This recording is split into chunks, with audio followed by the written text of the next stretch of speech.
wonderful people of the internet, welcome back to another episode of Simuleos. I'm going to do one thing real quick before starting stream, and I apologize for that. Let me just check to make sure that my video and audio are in sync. I'm sorry, I know that's dumb. Give me a second. I can't tell. Give me a second. Yeah, okay, seems fine to me. Nice, okay, cool. I'm so sorry, it's just, it's one of those things, it genuinely bothers me. Oh, hello, I'm still talking in the background. Let's close that. It's one of those things that genuinely does bother me, and I can't figure out when or why it happens. So anyway, hey JSPP, Radu, thank you guys so much for coming in. Okay, so what are we doing today? Well, we got a lot to do today. Elsie Pablo, what up? Because yesterday we ran into some technical problems, today I wanted to go ahead and do some of the GPU stuff that we were going to do yesterday, with the hope of just kind of having some good general discussion. Now, I have kind of modified my schedule. So in the month of December, the person that I used to go to the gym with at 7 o'clock a.m., he just kind of stopped going to the gym. I don't know, like, stuff happened, he got busy with his PhD, so it ended up being that time from 7 to 8, I was still going to the gym, but I wasn't really going to the gym for any reason other than working out. On my own. So then I was like, well, if I'm just going to work out, I can work out at any time of the day, right? Why do I have to go at 7? So I've decided I'm going to change that up. And what I'm going to do is I'm going to try to go to the gym from 3 to 4 in the morning. And then I'm going to try to get ready for stream from 4 to 5, stream from 5 to 8. So I might be able to get an extra hour in every day. And then kind of keep the schedule up regularly. And so this is what I'm going to try to do, and we'll see how it is. I can't really tell. It's either out of sync or very slightly out of sync. Yeah, not a big deal. As far as the very slightly out of sync is concerned, that's okay. Like, if it's off by, like, a little bit, that's fine. It's when I'm saying something, and then, like, my emotions are everywhere else, you know, like, and it's hard to sync up. Like, if it's very slightly out of sync, obviously that's not a problem. It's when it's, like, way out of sync that it drives me nuts. And that's what happened yesterday and happened the day before. And it's, again, as far as the sync issue, I know, like, I make a big deal about it, but it is one of those things that I've been genuinely working on for the past, 2 years on this stream, and every single time I think I find a solution, it just rears its ugly head again, and it's just, I don't know, it's just been a big problem. So what I've decided to do is I used to do a test recording against my own machine before stream, just to check the video and audio sync. I've done this every day. It takes about 10 to 15 minutes every day, and I check the video sync that way. And again, it obviously doesn't work. So what I'm going to do now is I'm going to use a separate channel that I've created specifically for testing whether the stream is in sync or not. And I'm going to stream to that separate channel every morning before streaming to the main channel. And hopefully this allows me to check to see if there's some problem between, like, the next time I see the out of sync issue appear in that test channel, I can test it there instead of having to test it live on stream, and that solves, like, all my issues. Every last one of them solved with that one thing. I mean, not everyone. I mean, I still have other problems, like, I don't have a life and stuff, but, like, most problems are solved. There was one thing I wanted to ramble just a bit about while we're waiting on people to come in, and again, because I'm starting late and because, I've kind of been inconsistent with the past few streams, I'm not really sure what we're expecting in terms of people actually coming in today. But I did want to say that we had a discussion 2 days ago about the content that I put on this channel. And I said the following. I said I don't really want to do studying on this channel too much. I don't want to do not peer reviews, pull request reviews. On this channel too much. I don't want to do writing on this channel too much. And there were a few other things I said I didn't want to do. And I just wanted to clarify my position on that before continuing, because it is something that I think might be a slight shift from what we were saying before. So before I said I'd like to just kind of stream everything to do with the algorithm archive, but I'm really starting to realize that certain things, again, like pull request reviews, writing, and all the studying that needs to be done, this kind of stuff doesn't really work very well on stream. Writing doesn't work very well on stream because if I'm doing writing on stream, it's the only thing I can think about. Like, I will be writing and I will be saying what I'm writing, and it's very difficult for people to follow because, like, there's nothing else to do. I'm just typing, people see it once, and then I read out what I say, and then people hear it again, and I don't know, it just, in my opinion, it's very difficult for me to do because I can't keep multiple lines of linguistic thought in my head, so I can't keep up with the chat and type at the same time, right? So it's just one of those streams that are hard to do and doesn't really provide any real reward.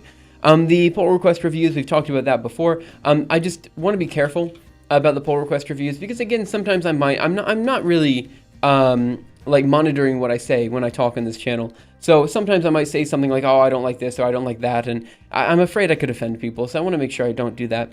And then the last thing is, what else did I say? Oh yeah, the studying on stream. This is another thing that's just inefficient. Like I can just do it way, way faster on my own and get a way better understanding without having to narrate everything I'm thinking about. You know what I mean? So again, these things are kind of hard to do on stream, but there is some stuff that I think does very well work on stream. Like for example, visualization I think works pretty well on stream and stuff like that.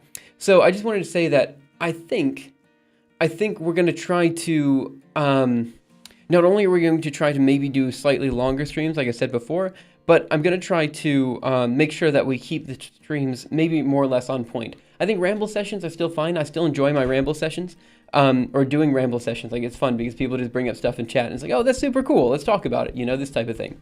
But like that's organic discussion. I think that's fine. But some other discussion, I don't really want to have so much on the stream anymore. And so that's kind of something I wanted to discuss. Coding streams? Oh, no, we don't do coding streams anymore. Now we just do terminal games. So today we're doing Terminal Mines. Because that's just what I had installed the other day. So it's basically Minesweeper, but in the terminal. No, oh good, I can control T out of here. Clear. The only other thing I wanted to point out before really getting started with today's GPGPU stuff, like the Julia reference implementation. Oh, yeah, correct. You're totally correct. The Julia reference implementations can also be on stream.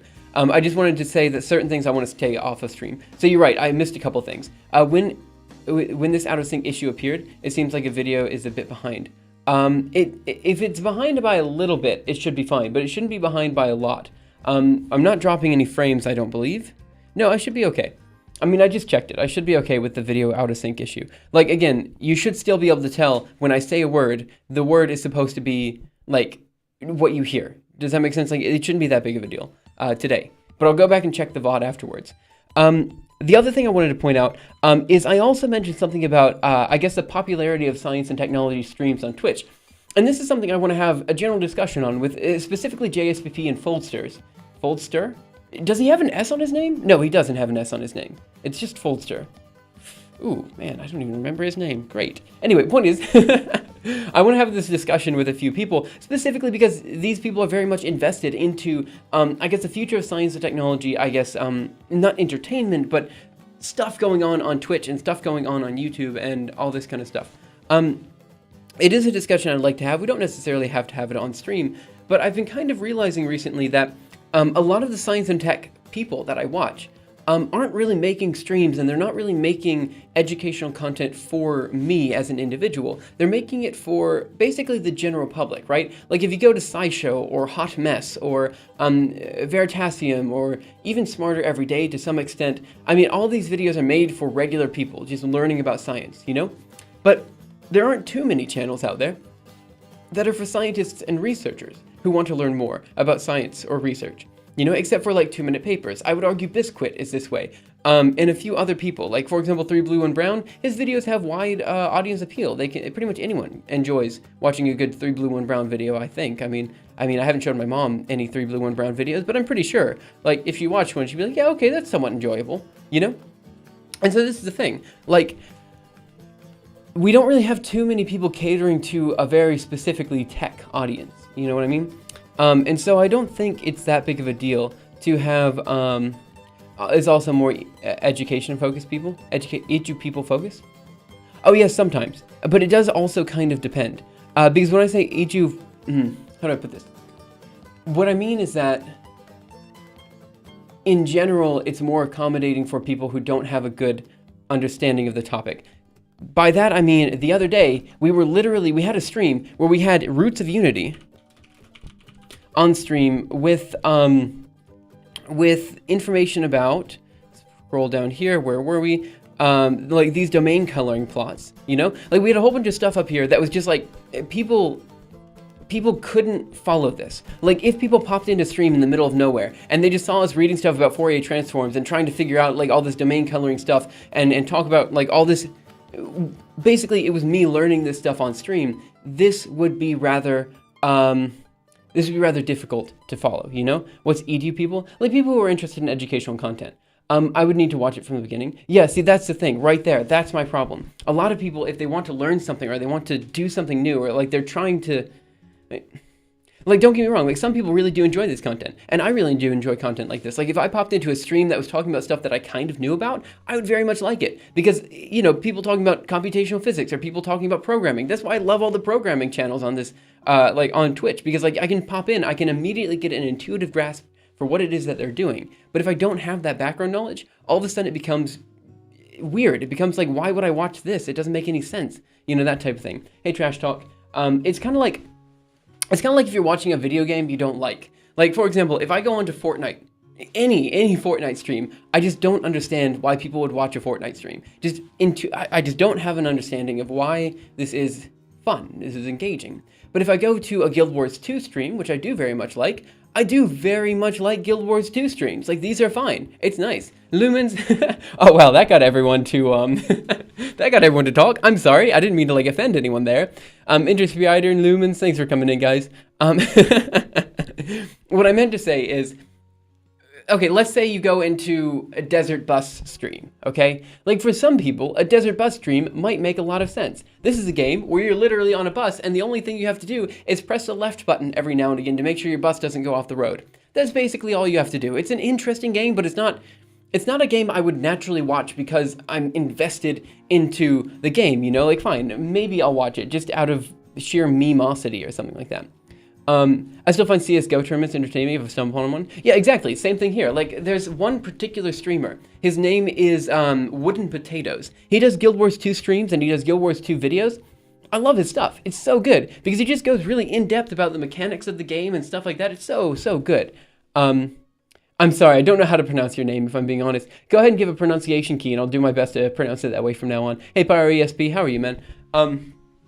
So anyway, my point is, like, if you walk into a stream and we're just in the middle of talking about like some crazy complicated thing that you need a good maybe 20-minute description of before you have a good understanding, you know, this is something that's very difficult to really pop in on. And that's why today we're talking about general purpose graphics processing unit computing, which is probably one of the most esoteric things we cover on this channel. Hey, Gibbous, how are you, man? Fine, thanks, man. What about you? I'm doing okay, man. Thanks so much for asking. No, it would make you just worse. Like, it's fine. I just find it funny. That would make it just worse. Okay, good. I mean, everyone mispronounces my name too, but it's because it's like, it is a weird name, undoubtedly. Like, if it was just Leos, L-E-I-O-S, I've got a feeling people might be able to pronounce it. But Simuleos is kind of weird because it's like simulation plus Leos. In my head, it's like Simuleos. It's amazing because Simuleos, you know, it's great. But then people have trouble with it. Gibbous, I don't mean to interrupt, but a week ago, I had a couple of seizures and broke my spine. Dude, are you okay, man? Like, what part of your spine? Holy cow. Gathra, thanks for coming in. I've been trying to animate Bezier curves in C for the past few hours. Looked interesting. Dude, they're pain. Wait, I need to go over them on the algorithm archive. I'm doing good now, don't worry. Wait, but seriously, what part of your spine? Like, under what situation is breaking your spine okay? I guess, maybe I'm just, like, not understanding. A couple of tiny compression fractures on my lower spine. Yeah, okay, so, like, it's gonna sound really bad, but like I assume you're still able to walk and everything's fine. Like you're not experiencing any numbness or anything like that. Man, I am sorry. It's a weird part of the stream to enter into. Catherine, I think every part of the stream is weird to enter into. No nerve damage. Okay, good. Well, I'm glad you're recovering, man. I'm sorry that you had such a problem. I mean, having a couple seizures is just like, and then breaking your spine. That just, oh man, that just, it terrifies me. I had a, so you guys know I do a lot of, basically my schedule is just ridiculous. You know, I do work. At some point I was just overly stressed sometime last year, and I had a transient ischemic attack where basically you have like half your body go numb, you can't remember where you're at or anything like that. But as far as like things going wrong with my brain, like that mini stroke was about the worst I've ever had. I've never had like a seizure or anything like that. They just terrify me. Thinking about it, I just like, man, that's gotta be had. Whew. Okay, good luck, man. I mean, that is weird. Was the streamer ever not weird? Thanks, JSPP. I appreciate that. I prepaid for Fortnite, the original idea with zombies and stuff, and they trashed the single player and co-op missions and made this battle royale gimmick for free. I've put Epic Games on my blacklist all these big companies care only about money, money, money. They are run by salespersons that they don't give an F about games, only profits. Yeah, okay. I'll believe you there. I mean, that is generally true. I was really scared living it, though. Yeah, dude, like, take a break. I'm sorry. Like, I'm sorry that happened. But I know how it feels like to have... I mean, I don't know how it feels to have a seizure, but I know how it feels to have, like, your body not functioning the way you expect it to happen. And then I've also broken my tailbone, so I've broken, like, part of my lower spine, too. I'm actually missing a link in my lower spine. So, like, back problems and brain problems just terrify me, you know? So it's awful. Wait, what am I missing here? Is it me or is there a very small delay in the webcam video? Look, I'm not dealing with the webcam. There might be a very small delay, but I don't think it's that big of a deal. I'll check it one more time though, just while we're here before getting into the stuff, because I could restart the stream. It's not that big of a deal. But I think today it's not so bad. I'm sorry, I was trying to figure out where I was. It's not that big of a deal. But I think today it's not so bad. I'm sorry, I was trying to figure out where I was. Yeah, okay. There is a bit of a delay. I can try restarting the stream real quick, but see, this is the thing. This is the thing. As far as the video audio delay. Hello, 1 second. Let's try muting that. Okay, as far as the video audio delay is concerned, I literally can't do anything about it because I just did a stream to a Twitch, to a separate account. And this separate account, had no delay in it, right, whatsoever. So it was a separate stream called Simuleos_test, and I did a stream to that, and there was absolutely no delay. Then I stream here, and it is what it is, you know? I can't do anything about it. Also, don't play, it's copyright. What stream am I watching? It's so sad in here. I'm sorry, Gathros. One moment in the kitchen, and the next I feel like I'm losing my mind. Why do you do it? Yeah, I mean, I could try restarting the stream. That's fine. What do we have here? What is this? Is this a video? Alright, I can't watch that on stream without copyright issues. Let's see, what do we have here? Hey, Hayward Whale, what's up? Let's see, don't play, it's copyright. Oh, and the moment I wake up on the stretcher being carried out the door, yeah, man. Yeah, I'm sorry. It's basically, I didn't feel like I had it basically didn't feel to have a seizure, basically. It's just as though I skipped time. Any brain issues scare me. I like my brain. Yeah, I know, right? They scare the crap out of me. Like, again, when I had my transient ischemic attack not so long ago, I was, I wasn't able to write my own name. Like, I remember sitting there and I was like, man, what is my name? I can't remember. And then I was like, they asked my address. I was like, I can't remember that either. And so I couldn't remember anything about me. And that was it. Oh, this song's like 85% only that word. That's fair enough. That is actually, yeah, this is my Simuleos test channel. I tested it just earlier today, and it was fine. Please don't follow this channel, by the way. Like, it doesn't make any sense. I have a follower, apparently. Can I see the follower? I don't know where this follower came from. But yeah, so don't follow that channel. It doesn't make any sense. Can you do the stream on that account and host it with this one? Can you do a stream on that account and host it with this one? Yeah, I could, I guess, if I wanted to. Thanks, JSVP, for following my side account on Twitch. That's amazing. What do we have here? I could host it, I suppose. I missed some chat here. Let me see if I can get back up. So in the next moment, I wake up on the stretcher. It's basically, it felt like you skipped time. Hayward Well already said hey to you. Any brain issues scare me. I like my brain. Gathros, CT Horrors, thank you so much for following me on my side channel. Actually, wait. Yes, on my side channel. That I'm definitely not ever going to use. Let's see. I'm just surprised at how small the Twitch delay is. Yeah, it's not so bad. What do we have here? Basically, let's see. But in the meantime, my legs forgot to stand up, and hence the spine problem. I see. Let's see. I was just saying about the webcam because I didn't want you to be upset like last time. No. So the webcam delay right now is fine. Last time the webcam delay was so bad, it was just impossible between voice and video. Yeah, so between the voice and video, as long as there's like a small amount of delay, that's fine. It's just there was such a large amount of delay. Like I was emphatically waving my hands yesterday and saying something completely different. Like it was irksome. What's the problem? You said work. Okay, I'm really trying to catch up on chat. Stream to where? My side channel. It's literally the most important part of my body. I'm fine with replacing the other stuff. Yeah, right? I wouldn't mind replacing the other stuff with like robot parts, but the brain is something, man, it's just terrifying to think of anything going wrong up here. Like this is what I use. This is me. My brain is me. I don't know. My internet's having a lot of hiccups. This is very annoying. Let me see, because I might be streaming to a high bit rate, but I think I'm still streaming to a lower bit rate. Output. Besides, I have quality options today, so I'm sorry, man. What do we have here? At a moment where I didn't know how to talk, I knew that I wanted to say, but I forgot the language. Yes, I've had that issue too. It's awful. My name is George, right? No. What do we have here? I have a moment where I didn't know how to talk. Let's see. But then I don't have my subs and emotes. I thought he was named Charles. Who are we talking about? Are we talking about Gathros? Whose name is Charles? Personally, I barely noticed the delay. I forgot stuff already. Let's hope the German friends stay away. My internet's having a lot of hiccups today. You have quality options. There isn't actually any problems with the stream, but the Twitch app keeps thinking it's lost connection. Oh, I feel. 5 seconds delay. That's good. Yeah, it's not so bad. Okay, Can988.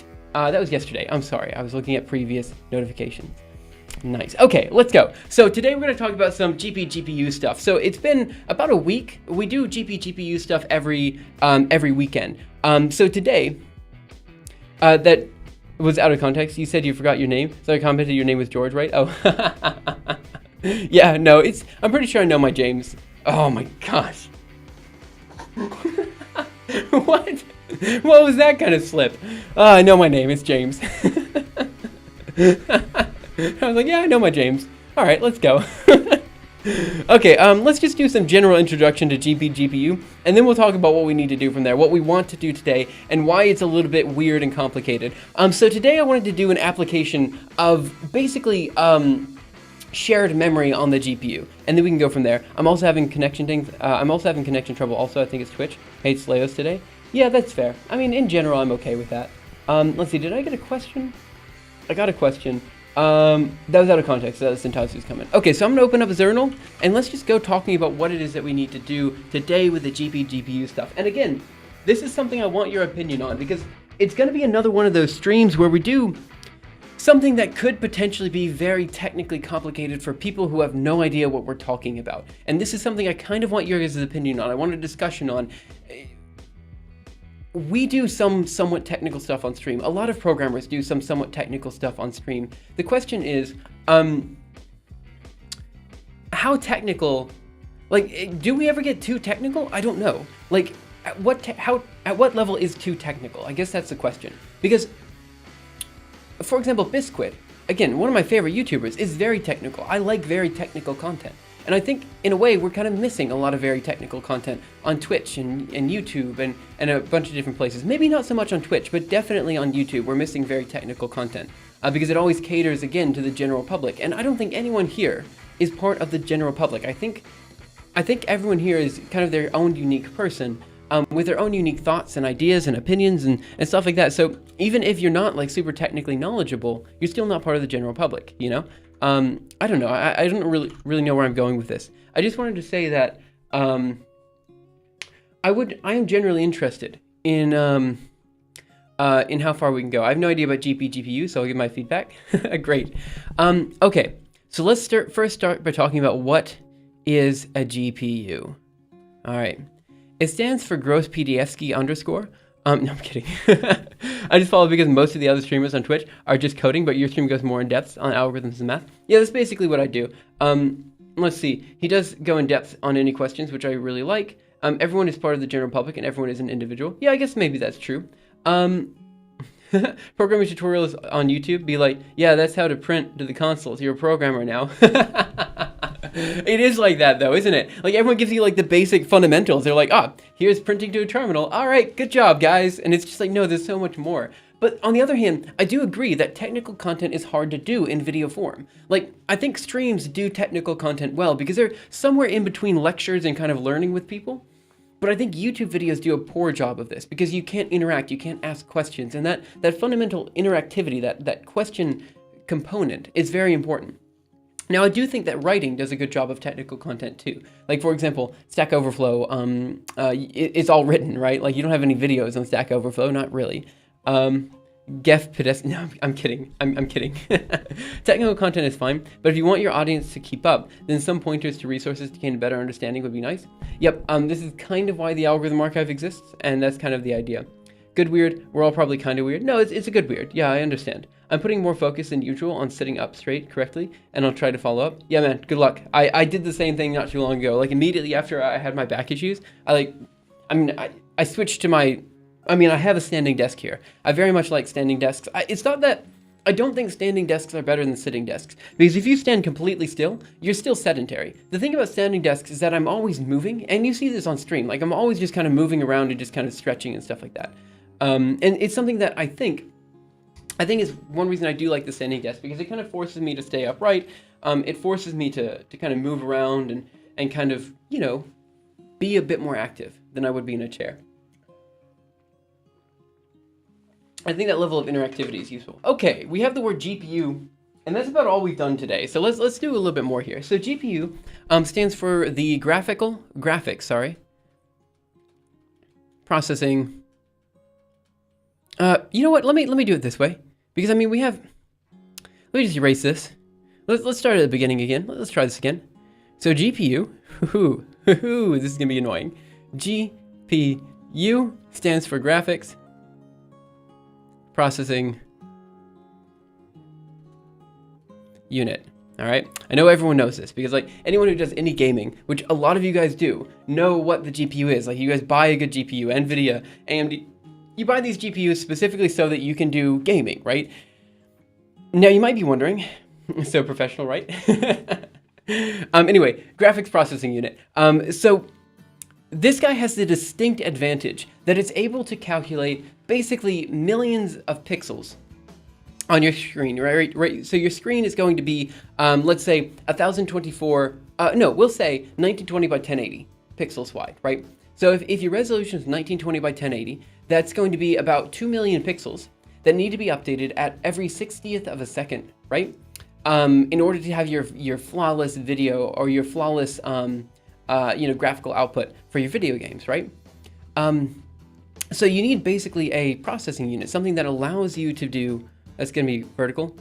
No, maybe I said 1080 by 1920. Doesn't matter. Point is, you have 2 million pixels that you need to update every 60th of a second. That's a lot of computation. The GPU has been specifically designed to do as much of this computation in parallel as possible.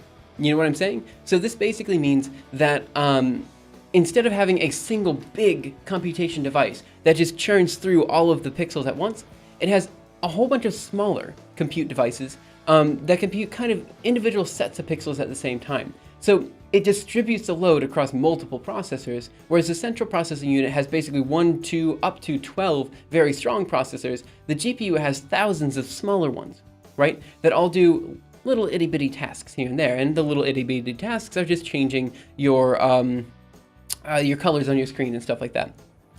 60 FPS flawless working numbers, Kappa 144 Hertz monitor. I'm sorry, I still use a 60 FPS monitor. That's gonna be vertical. Let's see, 144 Hertz PC master race. PWM free. Okay, now I'm actually having internet hiccups. I'm sorry about that. Great minds think alike.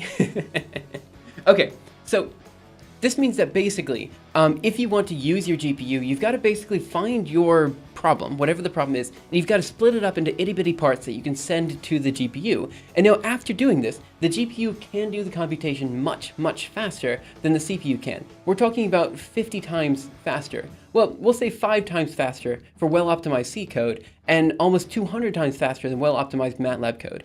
And that's why it's very important. I need to get one of those. Multiple 60 Hertz monitors, master race. Oh, I see. So again, if you can basically parse up your problem in such a way that it can be computed in itty-bitty parts, you want to use a GPU for that.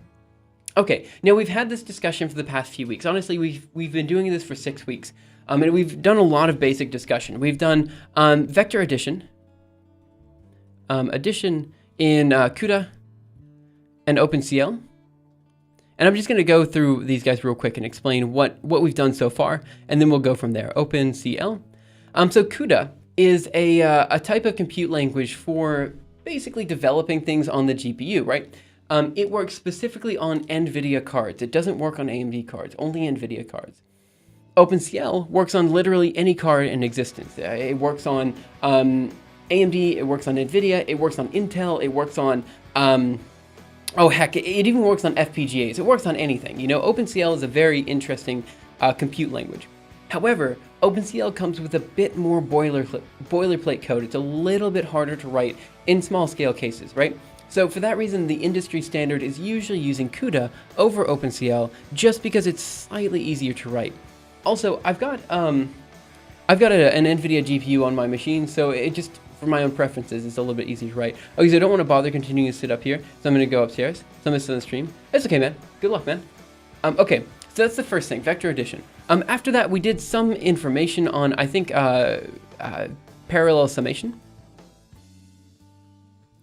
which is a bit of an interesting problem. So parallel summation, the reason it's interesting is because, like I said before, you want to basically take your problem and split it up into a whole bunch of small parts, right? Well, if you're going to do parallel summation, the idea is that we take a vector here, right? And we want to add all the components of the vector together, right? So here's all the vector components, and we want to add them all together. This in code is usually a for loop. You say for I equals 0 to length of vector, we add all the elements together and we create a sum. Well, that is an inherently serial task. That means we're doing one element of computation at a time. We're adding an element to another element to another element to another element. And that's not something you want to do on the GPU, because by making it serial in this way, you've basically made it so, how do I put this? Only one individual core is going to be doing the computation. So instead you want to distribute the load across as many cores as possible. And to do this, you kind of perform multiple smaller vector additions. So you add like the first half of the array to the second half of the array. So you add this half to that half, for example. And then you add, you have a new array that looks like this, and then you add the half of that together again and again and again, and you just basically keep going forward from there. And so this is something that we were working on. It's kind of interesting. What was I going to say there? So basically, it's something that you can optimize pretty well, and it was the next thing we went into. We then did a brief foray into Julia GPU, which honestly didn't go as well as I was hoping. We ran into some troubles, and I still don't know what those troubles are, but I decided we'll move on from there into the next thing, which is going to be transposition. So, okay, who here knows what a transpose is? Raise your hand.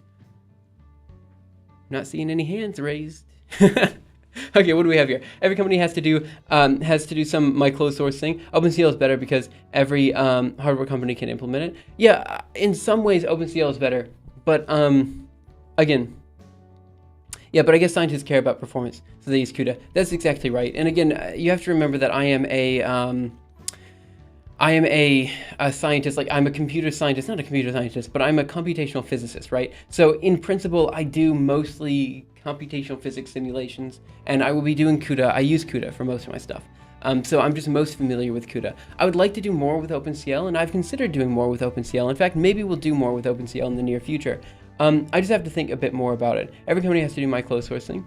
Okay, most companies, you're right. So CUDA is technically open source, I think. It's just that they don't provide the source code until after you downloaded, unless you ask. You know what I mean? So it's like, it's open source in this weird type of way, but I think it's technically open source. Let me take a look at this. Is CUDA open source? Question mark. Do you run stuff locally, or do you use any cloud HPC stuff? I do pretty much everything, everything on an HPC, a high performance computer. So in case you guys don't know, most of the computation that I do is on what's known as a supercomputer. A supercomputer is basically taking a whole bunch of smaller computers and combining them up into a very large network of these smaller computers. And then you take your process and you parallelize it by spreading it out to these different nodes, all these different computers that you've created. That's kind of what a supercomputer is. We've got a very good supercomputer here at OIST. I'm a very big fan of the computer we have. It's very accessible and very usable. I use a lot of the GPU nodes. So recently I've been using the Volta V100s, which are the latest cards available. I don't remember the specs of these guys, but they're really good. So Volta V100, let me see what we got here. Tesla V100 data center. What I'm looking for, oh yeah, 32 gigabytes of RAM. It's amazing. It's amazing. So the standard for academics in GPGPU is CUDA. Yeah, that's correct. And again, pretty much everyone does it on some sort of supercomputer. So basically I have individual nodes that I use that have these V100 GPUs on them, and I just SSH into the node, I run my code, I SSH out, and then I wait a few hours for the code to run, and I take the output afterwards. That's how I run most of the code. This is also why I'm so familiar with VI and stuff, because honestly, a lot of times I'm just SSH'd on a terminal somewhere, and I have very low, like I don't have such good internet connection. But if I'm using VI, or if I'm using a terminal-based text editor, it's incredibly easy for me just to modify the code on our data center or on our HPC without having to really open up anything on my own computer. Hey Gibbous, how are you? It's hard to chat on mobile. Sorry, generally won't, but still. Yeah, man, good luck. Have fun. I mean, not have fun, but, you know, good luck with everything. I can't raise my hand, but on transposition, parallel summation is divide at impera. But what is transposition? I'll talk about transposition in just a second. Need to answer some other questions first, I believe. No, I think I might be okay. Question bot. Oh. Are you in Japan right now? Yeah, I'm currently in Japan. So I live in Okinawa, Japan. In particular, I work at the Okinawa Institute of Science and Technology, OIST. Let's see, I should just be able to, yeah, it should come up. Images. I'm just going to OIST images. I know this is dumb, but like this is the institute I work at. Just some random pictures on DuckDuckGo or whatever. But yeah, this is where I work. It's nice. Let's see if I can give you, what is it, admissions.oist.jp. Like, I'm not asking for you to apply. I'm just saying that this has some good images here. So like if you go to About OIST, I don't know, it has some, oh yeah, it's that guy. I mean, I like that guy. He's cool, but that wasn't the image I was looking for. It's just got some good stuff here. It's a nice place. So the Okinawa Institute of Science and Technology, it's a 100% English-speaking institution just off the coast of Japan. Really nice. I like it a lot. You should make a stream outside. Looks nice. I would, but I just can't. Like I don't have the right equipment to do so, and also I'm not allowed to from a technical perspective, because if I stream anything on OIST campus, or if I show a video on OIST campus, technically the video now belongs to OIST because I'm an employee of OIST. And so because of that, it ends up running into this weird IP copyright issue that so far the CPR section has ignored completely because it's useful for them to ignore it. But if this comes up in court, I'm in trouble. So I have to be kind of careful with that.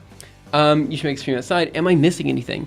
Japan right now, yes. Your question got recognized. It's pretty amazing. Okay, good. So let's go ahead and talk about transposition. So I want to take a look at this real quick though. NVIDIA CUDA goes open source. NVIDIA's GPU is parallel. I'm not going to read this article because I just don't have time on stream. But I think in principle, CUDA is open source. It's just, it's not that great. Like, it's not really that open source. You know what I mean? Like, it's not true open source. Let me see something. So I just got a notification. Miley, thank you so much for following. But it's not showing up on Streamlabs. Oh, there it is. Got it. Nice. I'm sorry, I missed that before. But thank you so much for following. Really appreciate it. Okay. Transposition. What's the question bot? Oh, so what the question bot does is it takes any questions that we get here on stream and puts them into our Discord server on a channel called Questions. So this allows me to, just in case I am moving a little bit fast or like there's too much going on in chat, it allows me still to keep up with any questions that we get. So that, you know, like, let's say the chat is moving too fast for me to cover, I can still get to all the questions I need. And that's kind of nice. Okay, so now let's finally start talking about transpositions, and let's go from there, because there's a lot of stuff that I want to discuss here. And this is a good, I guess it's a good application of shared memory on the GPU. Now, I'm going to be honest, it has been a while since I looked into matrix transpositions on the GPU, so this is going to be a little bit, maybe a little bit sketchy in a bit, but I know the basic principle. Okay, so first of all, what is a transposition? Page, new page before. And why is it interesting? Hey, Romania, hey, thanks so much for coming in. Okay, so transposition is a rather straightforward concept, especially in 2D. So if we take a matrix here, right? And let's say it is aligned such that, that's a really bad matrix. Let's pretend I can draw. I'm just going to draw a couple elements here. So I'm going to say that this guy's red down here in this corner here. And I'm going to say that this guy's blue right here. All right. Oh no, maybe not that one. Maybe we should do this one as blue. And this one is blue. Something like that. I'm just coloring a few of them just so that you get an idea of what we're looking at here. And maybe I'll color this one down here a different color of blue, okay? Now, the line that kind of makes a square is here, so we know that it's kind of symmetric along this point. Not really symmetric, but basically you have your x equals y line across here. A transposition is basically a flip across this line. So that means that this array goes to, and I realize this is probably a really dumb way to draw this, but I'm hoping this gives you kind of a better understanding of what it is that we're doing. So 1, 2, 3, 4, 5. Yeah. 1, 2, 3, 4. 1, 2, 3, 4. Sorry about this. So this just flips these guys around. So that means the blue guy is now going to be, oh man, this is awful to draw. 1, 2, I should have done this in a way different way. I'm so sorry. So blue guy should be up here. And then we should see 2 more dark blue guys over here. Oh, am I doing this right? No, I'm doing something wrong. Oh my gosh, what am I doing? Ah, jeez. What? Why did I say that word? Of all words to come up, that is not the word I meant to say. I'm so sorry. We do this in here and this here. Something like this. So basically it just flips everything around this line. Okay, so basically it changes all the x's to y's and y's to x's. You should have used a spreadsheet for that. Yeah, I guess spreadsheet would have been a good idea, wouldn't it have been? But I didn't. Transposition, each element x, y becomes y, x. Yep, that's another way to put it. So again, we just kind of flip everything. Rows become columns and vice versa. Draw.io, I don't know draw.io. Let me take a look at this guy. Draw.io. Let's see. What do we have here? OneDrive. Ooh, okay. Hello there. I don't want to save it to any of these. Decide later. Okay, so this is way fancier than I need. There's also a standalone version. Yeah, this is way fancier than I need, I think.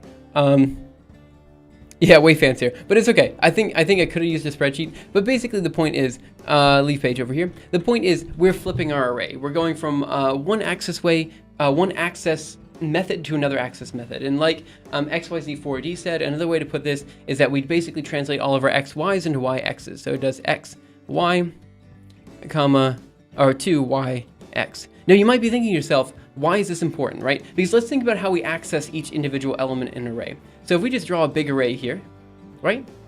Let me just do 1, 2, 3, 4. Again, I'm sorry, 2, 3, 4. Pretend I can draw. I know it's a big ask, but just pretend I can. Okay, so let's access this element. Hey, C252.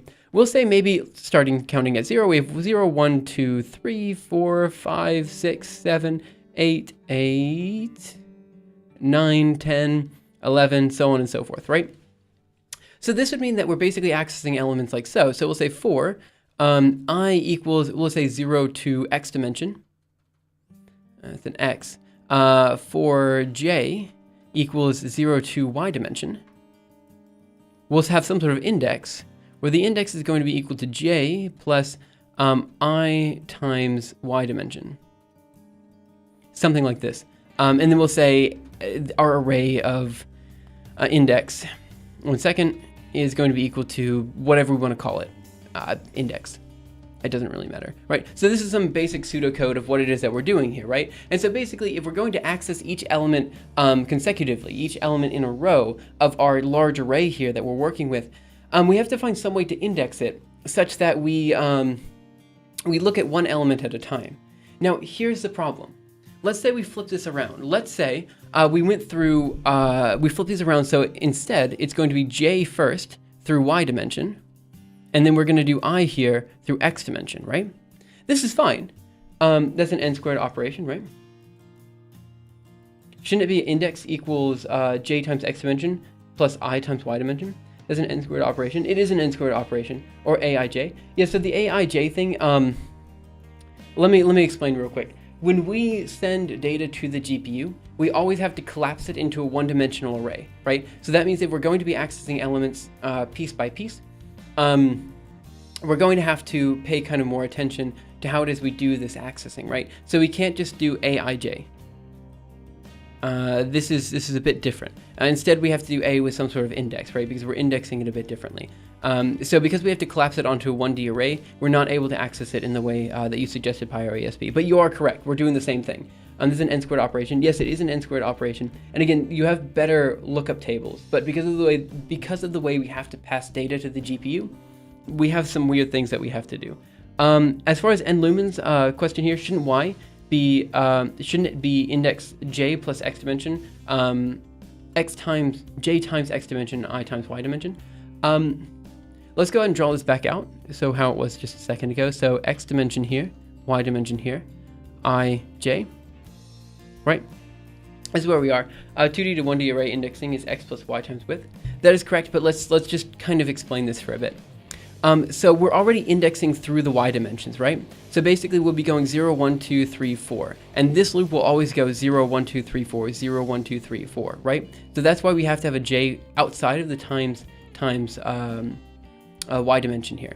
So it's always going to be j, right? 1, 2, 3, 4. And then we add an offset depending on how far we are in x here. So for example, we'll do 0, 1, 2, 3, 4 in y, and then we'll add one entire column. 0, 1, 2, 3, 4, add another entire column. So 0, 1, 2, 3, 4 is this guy right here in red, and then the adding an entirely new column is going to be this guy over here. And so that's kind of what we do. We have two different groups. Yep, don't worry, it is confusing. Like every time I talk about this to people, they get genuinely, they have to think about it sometime, like if they aren't used to thinking about it. Kirchhoff, thank you so much for following. By the way, is your name at all inspired by Kirchhoff laws? I mean, I'm not judging, I'm just asking, you know, asking for a friend. Okay, let me check something over here. Okay, so now let me describe something else that's a bit weird here. So like I said before, we're accessing elements sequentially, right? So 0, 1, 2, 3, 4, 5, 6, 7, 8, 9, 10, 11, 12, so on and so forth. So we're just continually going through that way, right? This sequential accessing of data is very important. And the reason it's very important is because if you're off a bit, right, the device that you're doing the computation on, like for example, if you're going from 0, 5, 10, 15, 20, so on and so forth, and then 1, 6, 11, 16, 21, so on and so forth this way, you have to do a little bit more computation jumping from different places in memory. You always want to be accessing data sequentially, and this is a process, or this is an idea known as coalescence. I think that's how you spell it. If your data is coalesced, it means that you access it element by element. And this is a very important property of GPU computing. It's something you have to be very careful about, just to make sure you're dealing with memory in the right way. Radu, what is the logic for this? Wait, what do you mean? Hey man, unfortunately Kirk is just my name, and Koff is my initials. Oh, that's okay, no problem. I prefer traversing an array horizontally. I find it more intuitive. It depends. It doesn't really matter in this case. We're not doing an extended example here. It's basically saying if we have an element x, y, we want to go y units down and then x elements to the right, or x to the right. But going 1 to the right is like going all the way down one column. Yep, that's correct. Yep, a index equals index. This is just, I was just arbitrarily assigning each array element to be something. Like this is us modifying the array elements. Like we're not doing anything with it. It's just me, if we want to access elements of the array and do something with them, this is how we would do it. You know, we have some sort of index, and then we just assign each index or each array element some value, and that value I'm assigning to it is the index. It's just an arbitrary assignment. I just wanted to say we're doing something with these elements. Okay, so let's talk about how we could do this inefficiently. So if the data is aligned in this way, such that it is column based or column major instead of row major, we don't want to access the elements like this. Where we do, and I'm just going to put this in red, for j equals 0 to y dimension, and then for I is 0 to x dimension, and modify this so it's I and then j times x dimension here. We don't want to do this. And the reason you should put a index equals mij. A index equals, what is m? You're putting the whole matrix into one array. Yeah, it's a two-dimensional data. It's two-dimensional data that we've compressed into a 1D array. A index equals mij, but what is m? I haven't defined what m is. Oh, I see what you're saying. No, this is a different case. The matrix is already in a 1D array when we send it to the GPU, right? This is us just accessing the data. M has nothing to, this is not us taking the data and putting it into a 1D array.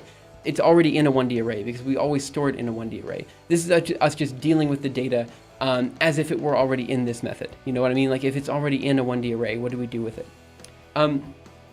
So like I said before, if we have j to y dimension, I to x dimension, this means that as we're going through this index, actually let me do something. I did actually screw this up a bit.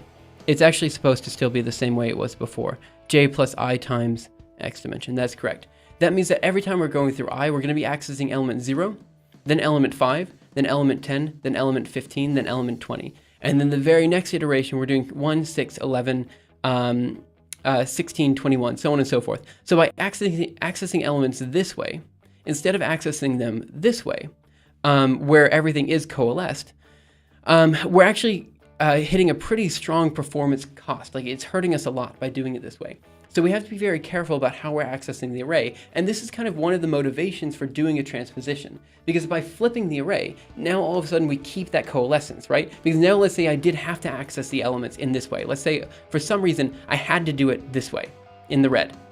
So if I had to do it in this red way here, then I want to flip the array so it's easier to do. And there's a bunch of other reasons why you want to do this transpose. For me in particular, there was this case where I had to perform one-dimensional Fourier transforms along n-dimensional data. So the data was 3-dimensional, let's say, and I had to perform a Fourier transform just along one slice of the data. And to do this, I could perform some weird FFT method that would allow me to do like basically an FFT along the x dimension, then the y dimension, then the z dimension. But another way to do that would have been to transpose my 3-dimensional data such that it's always the x dimension, right? So like I basically make it so I only have to do one type of Fourier transform. I just flip the data such that that one type of Fourier transform is aligned to where the x dimension once was, right? So instead of performing an FFT along x, y, and then z, I now just perform the same FFT along x all the time, and I flip my array to match it. And by doing this, I get a very big performance increase because, or rather my performance is much better because now I don't have to deal with this weird, FFT accessing method. It's sort of like one-hot encoding. I don't know what you mean by that, actually. If you could explain it, I'd be very interested. Let me get some water, and we'll kind of sit here for questions real quick in case there's anything like that. What is coalescence? So coalescence is the ability for you to access elements sequentially. So this means accessing elements 0, 1, 2, 3, 4 over here, 0, 1, 2, 3, 4, instead of accessing elements 0, 5, 10, 15, so on and so forth, right? So it's something like that. It's a bit more, it's the ability to access elements one at a time. And now here's something that I do want to kind of bring up. So this is the fundamentals, this is the basics of what it is that we're going to be doing next. I would argue that even this, is still kind of complicated. It's not clear why you would want to access things in a particular way. So accessing through the red way is more expensive because you need to go through more blue loops. In a way, yeah, but it's not necessarily a complexity problem. This is a data alignment problem, right? So it just means that because your data is inefficiently arrayed, your pointer has to constantly hop between like 0 to 5, 5 to 10, 10 to 15. Instead of going from 1, 2, 3, 4, it has to hop a bit further and go back and forth. And so there's just a little bit more action that needs to be done here. The real piece in life, what language accesses the first number in a sequence with an index 0? A lot of languages do. I would say, obviously C, CUDA, the stuff that we're going to be doing today does. I think Java does as well. I think a lot of languages do. In a lot of ways, it makes me feel like I prefer accessing elements at 0. It just makes me feel more comfortable.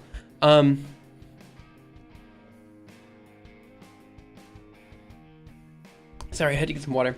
But I would like to say that, again, this is somewhat complicated, so I'm willing to take any questions that you have. The only ones I know of that don't are Lua and MATLAB. Also, I think Fortran. Fortran counts at 1, so does Julia and a few other languages. But I agree that starting at 0 just makes a little bit more intuitive sense for me. There's I never know how to pronounce his name, Dijingstra or whatever paper about that, if I recall correctly. Yeah, I don't know about this one. MATLAB user here. It's okay, man. Don't worry about it. We all have, skeletons in our closet. It's easier to point out that the ones that don't, MATLAB, Pascal, could be true. Yeah, that could be true. I'm not sure though. Again, starting counting at 0 and 1, this is a problem that people have. It's something that languages have, but it's not that big of a deal. Dijkstra, is that it? Maybe it is. I think it's pronounced. Yeah, see, that's the thing. I don't know how it's pronounced at all. I'm sorry. Dijkstra. Yeah, okay, this is fine. I'll try to pronounce it that way from now on. An array is saved in a continuous memory zone, but I don't understand what's counting 0, 1, 2. An array is saved into a continuous memory zone, but I don't understand what's with counting 0, 1, 2, 3. This is individual elements in the array. So like I said before, we have this 2D array, right? And so if we're going to say A of 0, it's going to give us this 0 element.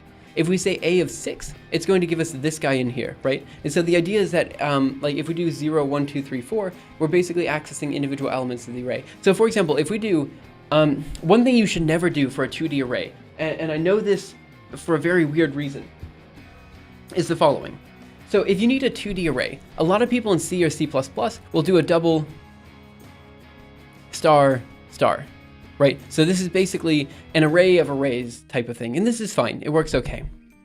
But what you don't want to do is std vector of std vector of double. Okay, I realize my handwriting is quite bad here. Let me see if I can kind of make it a little bit better. You don't want to do this, because if you do std vector of std vector, you're not guaranteed to have these two memory allocations right next to each other. And so you could run into a situation where you're allocating an array, but for some reason, part of your memory is all the way over here, and the rest of your memory is over here. It's just one of those things. Because the array is being saved in one block of memory, you can get times A10 as fast as A plus 1. I'm not sure what we're talking about here anymore. I'm sorry about that. So very sour. One hot encoding is one way to take a CSV and turn it into an array. Don't be a vector for STDs. This isn't what we're talking about. Die is pronounced like the with a bit longer E at the end. So D. Oh, fair enough. Nice. Okay, but yeah, as far as like the way that memory is handled, you basically just want to access it sequentially. That's what we're saying here. That's the whole big thing.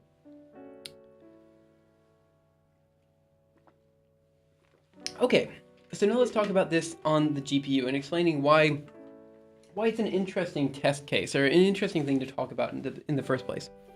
So let me just do new page before. I'm trying to figure out why it's so important to get the elements in order if it's one chunk of memory.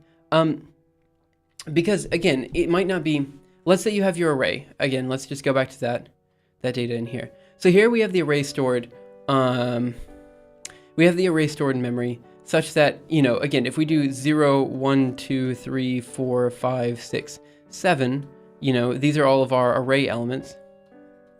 If I go to array element number 7, it brings me here, right? So that's number 7. So if I go to array number 7, array element 7, I'm expecting to be somewhere in our 2D space, right? So I want to basically take my pointer and I want to move it here and then just move it over. Just keep moving it this way across, right? But if I'm accessing it this way, that's what I do. But if I access it in the red way, then I'm accessing it in a very weird way. I'm first accessing this element, then I'm accessing this element, then I'm accessing another element over here or whatever. Then I come back over here after a while, and then I go over here, then I go back over here, and then over here, and then over here, so on and so forth, right? So the idea is that this pointer is jumping back and forth. It's just going all over the place, right? And it's just there's a little bit of computation that you don't need to do. As Dutch, I find Dijkstra the most accurate of these suggestions. Stra, like strap. As a former Dutch, I likewise agree. It's like using one of the dimensions as a multiplier so that you can move in increments of the columns in a 1D space, right? Yeah, that's what this index thing is up here. That's what that's doing in here. Correct. And just remember that if you want to access elements again one at a time, you're going to have to flip the dimensions or flip everything. It's about processor caching. Yeah, basically, yeah, that's correct. As a Dutch person, I think there's too many Dutch people in chat. That could be true. I have no idea. I mean, I'm not Dutch myself, so you know, I have no idea. Okay. So what are we gonna do? Let's go ahead and talk about this on the GPU now. So I'm gonna go ahead and move up a couple. No, I think I need to go this way. Okay, so now how is this done on the GPU? Now this is done in a very interesting way on the GPU. I'll go back to being American then. Okay, so I just explained kind of how we do this on the CPU, right? So the transposition is relatively straightforward to do on the CPU. You basically just go through all of the elements and you just realign them such that they fit the new data structure, the new data method that you want. So for example, if we have some array, all we have to do is change the index. So we'll say for int I equals 0, I'll put this in C notation, I less than, hello there, less than X dimension, then we're going to do plus I, and we're going to open this guy up here. Then we'll say for int j. You know what? I really should be doing this in code. Anyway, let me just write this out in code. It's a little bit clearer because right now my handwriting is just awful. So we're going to cd into projects, simuleos, and we're just going to go into GPU. Yep. And let's just go ahead and write this out in code, and then we'll go from there. Jammer. What do you mean jammer? Not Dutch though. Spanish. I live in Belgium, so I need to know multiple languages. That's also fair. So I'm just going to go into transpose.cu, and I'm just going to write out some quick code here. So for example, let's just do int main. Actually, let's call it void transpose. And let's just go ahead and create a very quick function that does this. So we're going to read in a double star, and this double star is going to be array in. We'll call it a in. And then we'll do another one. This is going to be double star, and we'll call it a out. Something like this should be fine, right? Okay, so let's pop down here. For the transpose, we'll say, we probably also need an int x dimension and an int y dimension, something like this. And we'll pop down here, we'll say for int I equals 0, I less than x dimension. Then we're going to do plus I. Pop down here, hello there. And now we're going to do for int j equals 0, j less than y dimension, then plus j. Okay, in here we'll basically do the following. We'll say array out is going to be equal to array in with index out. All right. And here's where we kind of have to mess around with the indices a bit. So we're going to say index in, so we'll do int index in, which is the natural input index, is going to be equal to what we said before. It's going to be j plus I times y dimension. Yep, that's correct, right?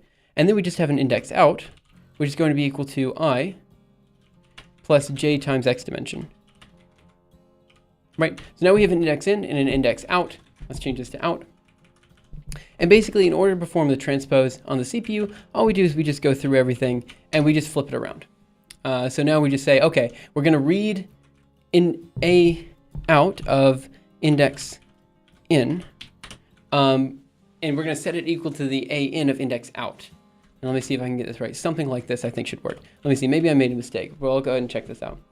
For the programmers in chat, is there a difference between doing I++ and plus I? No. It hurts to watch you pressing space 12 times.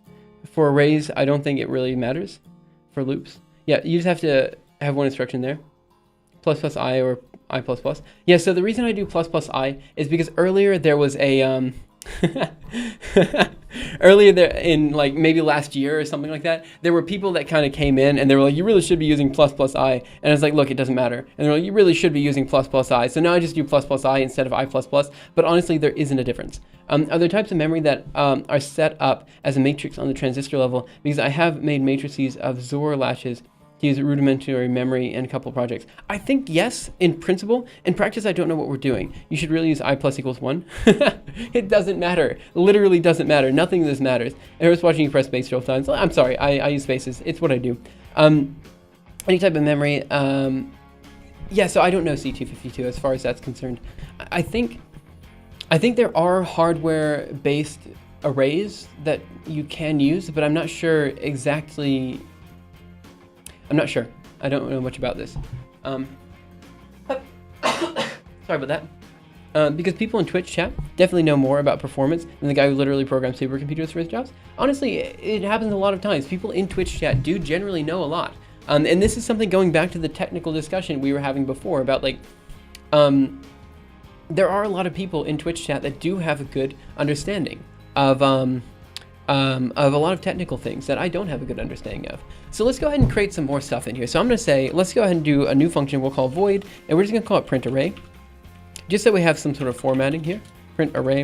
And I'm just going to show that this transposition works. So we're going to say double, we'll just call it a double star a. Then we're going to do int x dimension, and then int y dimension. And let's just go ahead and print it out here. So again, we're just gonna do a very similar for loop as we did before.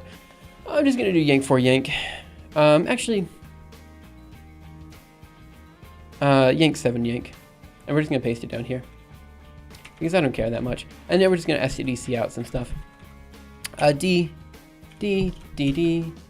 index out. We'll just say index here, and this is gonna be equal to rj. I'm sorry, j plus I times y dimension. Okay, so now we're just gonna output some stuff here. So we're just gonna say std out, and we're gonna output, I suppose it's gonna be our array of index, and then we're just gonna output this with some sort of tab, I suppose. And then at the end, we're just gonna create a new line. So now we're gonna do stdc out, and it's gonna be new line. Hello there, come on. There we go. Something like this should work. So it should be element tab, element tab, element tab, new line, something like this. It's super straightforward. I plus 1, I minus 1. Wait, what? I feel offended and deeply hurt. I'm sorry, wait. I don't think it was that rude. Plus I is different than foo equals I plus plus. That is correct, and lumens, and this is why everyone had the plus I. V equals plus I will increase I first, and then sign. Yep, I do understand this. What I meant to say is that in this case, with this loop, it doesn't matter. In a lot of other cases, it does, and you, for the most part, want to do plus I instead of I plus plus. But in this particular case, it doesn't actually make that much of a difference. Now, I suppose what I could do is I could say if, how about this? We're not going to output the tab every time. We're just going to output the number, and then I'm going to say if. And we'll just say j is not equal to, I guess y dimension minus 1. I don't know. Then we're going to output a new tab too. Just, why not? And now we're going to do std cout tab. Yeah, whatever. So now we're just going to go ahead and do int main. Yeah, why not?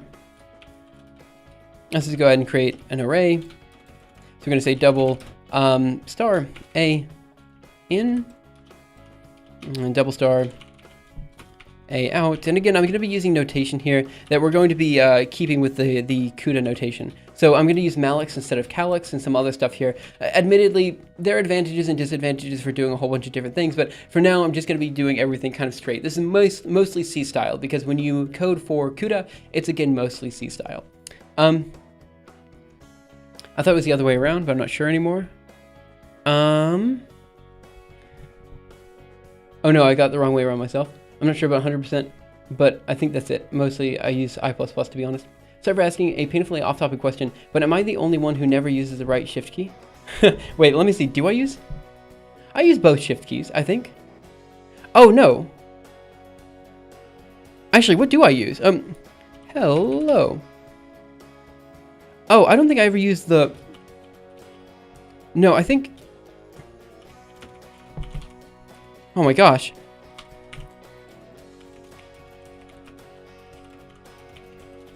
Okay, yeah, no, I always use the right shift key. I never use the left shift key because my hand doesn't naturally. I don't understand how people hit the left shift key. It's really hard to hit, from my perspective. So I don't usually use the left shift key. Is the one I don't usually use. Let's see. Wait, do other people use the left? Age-old game show. Will it compile? Oh man, the theory is that you should put 2 lines wherever you're doing multiple variable changes and keep it in 1 line, because it's just easier to read that code and debug. Yeah, that's fair. C-style allocations with CPP style IO. Yeah, I'm sorry. It is typical for this type of code. I'm sorry about that. I probably could use fprint or whatever, but I just don't care at this point. I don't use the right shift key either. Are we deep learning here? We are not deep learning. We're just doing general transposition. So we're learning about some basic principles of GPU computing. Nothing crazy. Left shift exclusively. I use right shift exclusively, guys. I'm sorry. Pinky on the left shift key. Like, okay, look. Don't get me wrong. Like, I understand that, like, for example, gaming, I don't understand how gamers set up their hands at all when they're playing games. Like, you have the WASD key. I get that. I get the WASD key. I understand how people hit the WASD key. How on earth do you hit the shift key? I don't understand. Everyone does it. Like, everyone in all the games is like press shift to like duck or something like that. It's like, how? How is my hand physically going to contort down to hit the shift key? That's so hard to hit. Like, it's just impossible, you know? No, I just can't hit it with my pinky because my hand, like when I'm typing WASD, oh yeah, I can't do control at all. My hand just, I can't do that. Like, I wish I could, can I just show you where my hands are? I don't know. But like when I guess it's because like my hands, when I'm typing, they're like this, right? So when my hands are like this, these fingers can hit the WASD key, but this pinky is perpetually on the caps lock key. I can hit the caps lock and tab, but I can't hit anything else with that pinky. You know what I'm saying? Have you seen those keyboards that are split in the middle? So fancy. Yeah, I guess maybe if I had one of those keyboards, I could hit the shift key. But like right now, I don't understand how you could possibly hit the shift key. It just doesn't make any sense to me. WASD, I get. But unless I'm physically tilted this way, and I'm holding my keyboard like this, I can't hit that shift key. You know? Gotta curve your finger. So you want me to hit the shift key like this? I don't know. I don't get it. I do not get it at all. Fingers turned inward. That seems to be the problem. Just say piano lessons for 3 years. That should work out. You can hit the shift key by curling your pinky instead of rotating your hand counterclockwise. Like, I don't know. It's just a hard button to hit. Curve all your fingers. My fingers are curved. They're like this, just for the record. I'm not holding them like this. They're curved like this. And you can hit control side of your hand. No, I can hit control by hitting it with my palm. So like that's the only way I can hit control. You can hit control by using the side of your hand. Yeah, that's what I do. Actually, that's what I hit it with. I'm sorry, guys. I'm not gonna lie. My typing might be a bit weird, but no, I can never hit that shift key. I can never hit the left shift key. I don't understand how. The right shift key is easy, but the left shift key I just can't do. I mean, your hands, they point to each other. Yeah, they point like this. That's how my hands are. Am I able to? Let me see. How can I make you guys understand what I'm talking about here? Can I like? I can maybe. The control is a step from my pinky. Just move my entire hand. Yeah. So let me see if I can. Let me see if I can move this camera real quick. Okay. Let's see what we got. I'm gonna try. No, that's probably not gonna work. Anyway, okay. So. That's not gonna work at all. I think you're looking at my pants now. Let me see what we got here. What are you actually looking at? OBS. Okay, so let's try this out. I'm gonna move down here. All right. Oh, it's upside down. So let's try turning it this way. All right. So my hand, when it's on my, it's here, right? That's where my hand is, right? And my whole arm is like very, very far. Like it's, like hitting this key is hard because my finger has to be very, very bent. You know what I'm saying? But this key's easy. I'm sorry. I'm really sorry. Let's just go back to stream. We'll talk about it later. I'm so sorry. What am I doing? Oh, jeez, I can't put the camera back. Oh, no. Oh, jeez. Something like this should be about right. We move this up. Hey, guys. I'm sorry. What a flattering angle. I'm so sorry. Like, it's just... I mean, at least I was wearing pants, right? Like, it's fine.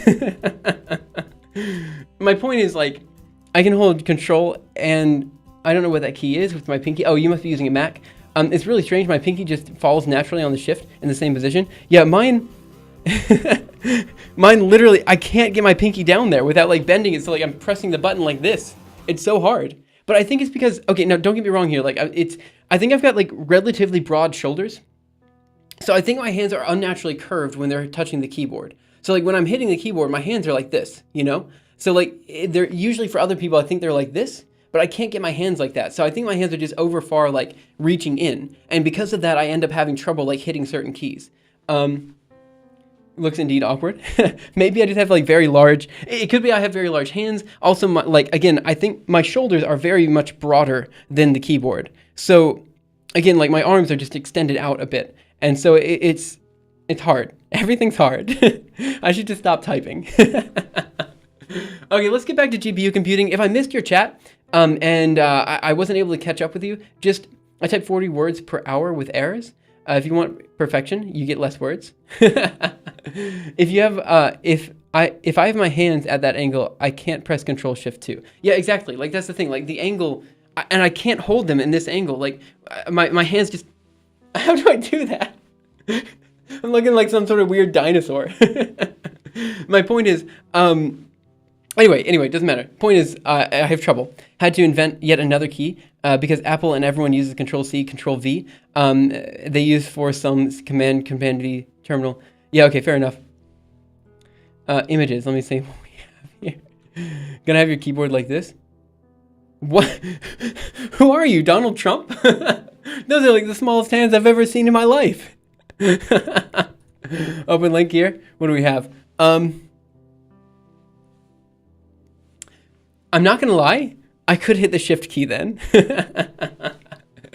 Oh man. At first you look at it and you're like, oh, there's nothing wrong with that. And then after looking at it for a bit longer, you're like, no, wait, there's a lot wrong with that. Age Monkey, I missed your follow like 16 minutes ago. I'm so sorry. I was not looking at my notifications at all. Thank you so much for following. Okay, let's pop down here. I'm sure you're not even watching. All right, we have double star in, double star A out. Let's go ahead and allocate these guys. So we're going to say A in equals malloc, what is it, double star? Size of double times. And I guess we're going to have some sort of int value here, which is going to be called G size. I don't know. I'm just making up names. Grid size. Something like this. I don't know. So we're going to go in here. We're going to say int x dimension is going to be equal to, let's call it 5.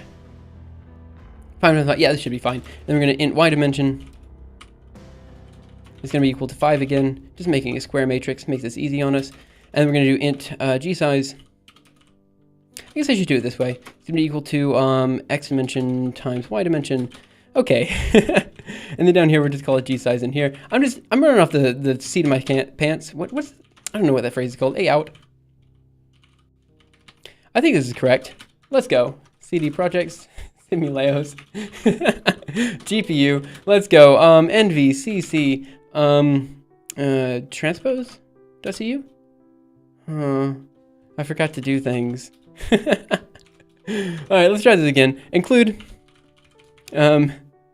IOStream. One day. Go over here. G size undefined. I'm sorry, guys. 1 second.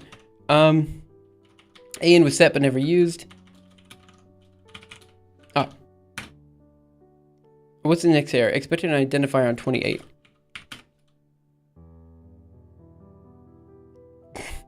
I'm sorry, guys. I'm being an idiot. Those hands are fake. For those just wondering, they're small plastic hands. Yeah, I figured they were. By the way, casting malloc returns is not necessary in new standards to see. Oh, I didn't know that. Interesting. Still upgraded over my 750 Ti. What do we have here? Have shortcuts with 5 keys to press. I need modifier keys. Let's see. What am I missing here? I missed a lot of chat. I apologize for that. ByRSB, you can tell by the surface glow that it's fake material. Oh, yeah. They're definitely fake hands. Like, undoubtedly, they're fake hands. What is going on here? Error, warning, identifier A out is unknown. That's because I did an oopsie, as they say on the interwebs. Let's try writing that one more time. Boom, look at that, just some warnings. Let's go. I realize I could be using calloc here. I'm not. So we're going to go ahead and allocate. So for int I equals 0, I less than x dimension plus I. It's clearly I'm good at this. Yank paste, yank paste. I'm sorry, guys. This is some awful coding. Let's go here. Let's go there. Let's go here. And then we're going to change this to a y. And then we're just going to update. I'm going to change this. I don't need 2 loops. I can do it in 1. A of in is going to be equal to of I is going to be equal to I. Bam, look at that. Loving that initialization. And then we're just going to print array. And the array that we're going to print is going to be equal to A in. Then we're going to do X dimension and Y dimension. G++. NVCC. A dot out. What the heck am I doing? Why is my life like this?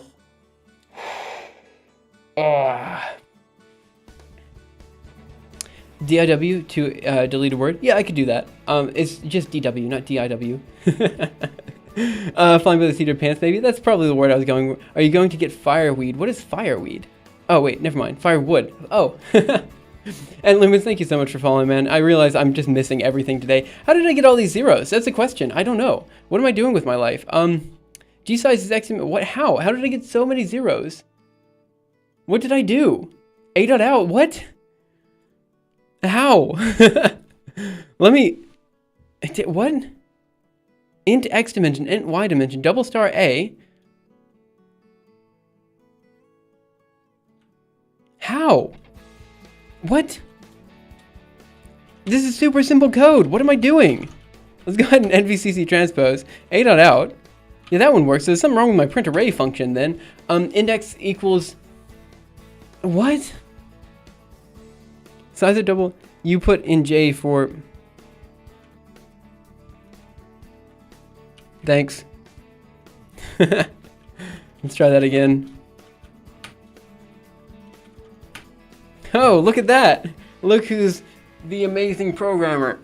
Oh, who doesn't know what he's doing any part of the time. Okay, anyway, there we go. We got it. Yeah.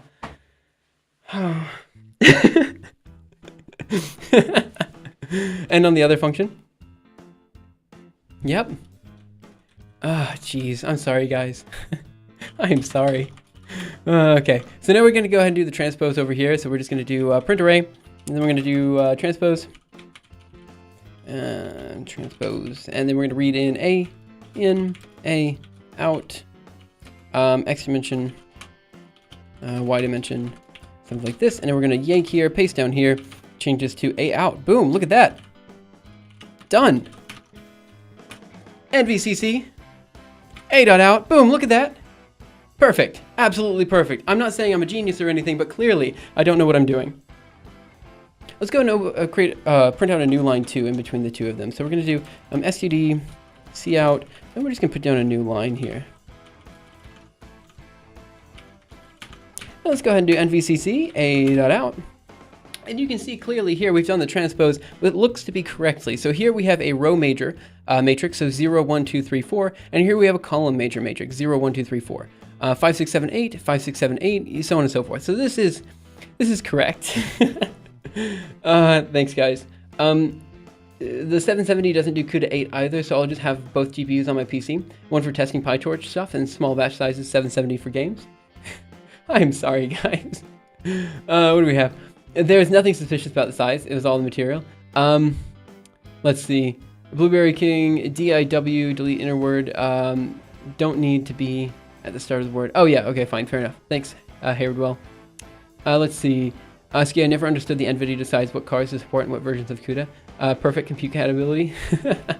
Yeah, so to be fair, yeah, the CUDA GPUs, that's one way to do it. Honestly, guys, I'm not going to lie, and I know this is a dumb way to do it, but every time I'm looking to figure out what is and is not supported, I literally just Google CUDA, go to the CUDA Wikipedia page, and then down here, they have a list of all the compatibility versions. So it's like if I'm looking to figure out what I should be using, like for example, now we're on 7.5. Whoa, no way, dog. No way. 7.5. Man, I'm still on 6.0 for my code. I could update to 7. That's 1 greater than 6. That's crazy. CUDA 10 is out? Oh yeah, I know CUDA 10 is out. These are the drivers. Okay, so what do we have here? Yeah, compute compatibility version. CUDA 10. Yeah, I have been using CUDA 10. But I think, so this is the architecture. So it's architecture 7.5. So there's the difference between the architecture. So it's like SM_70 will be the architecture build type for this guy here, for 7.0, for GV100s. So that's different than the CUDA 10, you know what I mean? But it is fair. So it's compute capability version. Now, what actually did they add? Tensor cores? Is that what they added here? Atomic add? Yeah, this is useful, but interesting. Okay, well, this is a good side topic. Okay, so I think what we'll do now is I'm actually going to open up. Oh man, it's already 7 o'clock. Man, what should we do? I usually end at 7. I've got extra time today. I can stay a bit later, but the question is, how far should we go? Because honestly, we've got the CPU-based transposition done, and we've written down all the theory. So now the question is, do we just go ahead and hop into the GPU stuff now? Or do we hold off as a bit of a cliffhanger to the next GPU episode? That's the question. Let's see how much we have to do. So I'm going to go to github.com. So if you don't know, github.com, I'm not going to explain github.com. You have to know what github is, right? I mean, come on. So we're going to do, we're going to go onto my GPU group repository over here. It should be open. GPU group, yep, for OIST. I'm just going to go into the skill pill here, and we're going to go into problems here. So as a while ago, I taught a course on GPU computing. Give me the Pragma Omp. Me wants them. we aren't going to be using Pragma Omps for, we're not using OpenMP for this. We're just using CUDA. So a while ago, we did a skill pill. We taught a lecture based on GPU computing, right? So we had a whole bunch of exercises for these guys to do. Vector addition in OpenCL, matrix transposition in CUDA. This is what I wanted to do here. QFFT library, SOBO filter with FFT, and then parallel reduction. So we're just going to move on to the second problem here, which is this guy right here, matrix transposition in CUDA. I'm going to see what we have left to do, and then we'll go from there. More GPU stuff. Give me those Pragma Omps. All right, so let's see what I got here. Let's see if I wrote anything wrong. So let's see. This problem seems straightforward. Take a matrix ij and turn it into aji. In principle, this can be naively done by just creating two separate index distributions and copying the contents of one array appropriately into the next array. However, when compared to a direct copy without a transpose, there will be a huge drop in performance, and this is because you lose a property known as coalescence. Take a look at the following code. We have int main, double star a, n equals 10, index a, index b. Yeah, I think this is basically the same thing that we had before, a, b. Yeah, this is literally the same code we just wrote for the transposition. Okay, here we have two arrays, a and b, and we're populating them with two different indices, index a, which is j equals I times n, and index b, which is I times plus j times n. Both indices will appropriately fill the arrays. However, index a will do so much faster because it needs to access successive elements on our pseudo 2D array, where index b has to skip over n elements every j iteration. In this way, index a is coalesced while index b is not. Now imagine a simple CPU-based transposition. Here's the transposition we just wrote. It might appear, one second, that no matter what we do, our second index will not be coalesced. However, we can get around this by with a shared memory tile. Now here's where I get a little lazy. Everything from this point has been properly described here. I just give them a link for something to look up. Oh man, this was a good class. Don't get me wrong, it was a good class, but so here's the problem. You want to perform a simple matrix transposition in CUDA. So go here and make your code efficient. Okay, so here's where things get complicated. This is where things get into the whole vector parallel summation stuff that we've done before. It gets interesting. Lazy. Senior HT master race. Wait, what are you talking about here? What is senior HT? I don't know what that is. One second, I got a couple notifications over here. Okay, cool. So I'm just gonna go ahead and go to this link. Now, I don't know how to access this link. So let me go to the tech file over here and let me just look for this link somewhere in here. End LST exercise. What am I doing with my life? Such a good question. Okay. Exercise U CUDA FFG sinusoid field you've created. Nope. Where's this link? Yes, that's what I'm looking for. This link right here. I'm hoping this link still exists. And let's see what we got. Yeah, man. Yeah. This is so cool. Oh, it's so cool. Okay, so we're just gonna grab this guy, post it over here. Follower hype. Oh, Zucker1990. Thank you so much for following. Really appreciate it. That's a GitHub GitLab competitor. Oh, okay. I don't know about this one. Well, let me take a look. I love looking at competitors. I'm more of like the collaborate rather than compete type of guy. Ooh, well, this looks like it's straight from the 90s. This is an open source software suite for managing your software development projects that you have been waiting for. Why have I been waiting for it?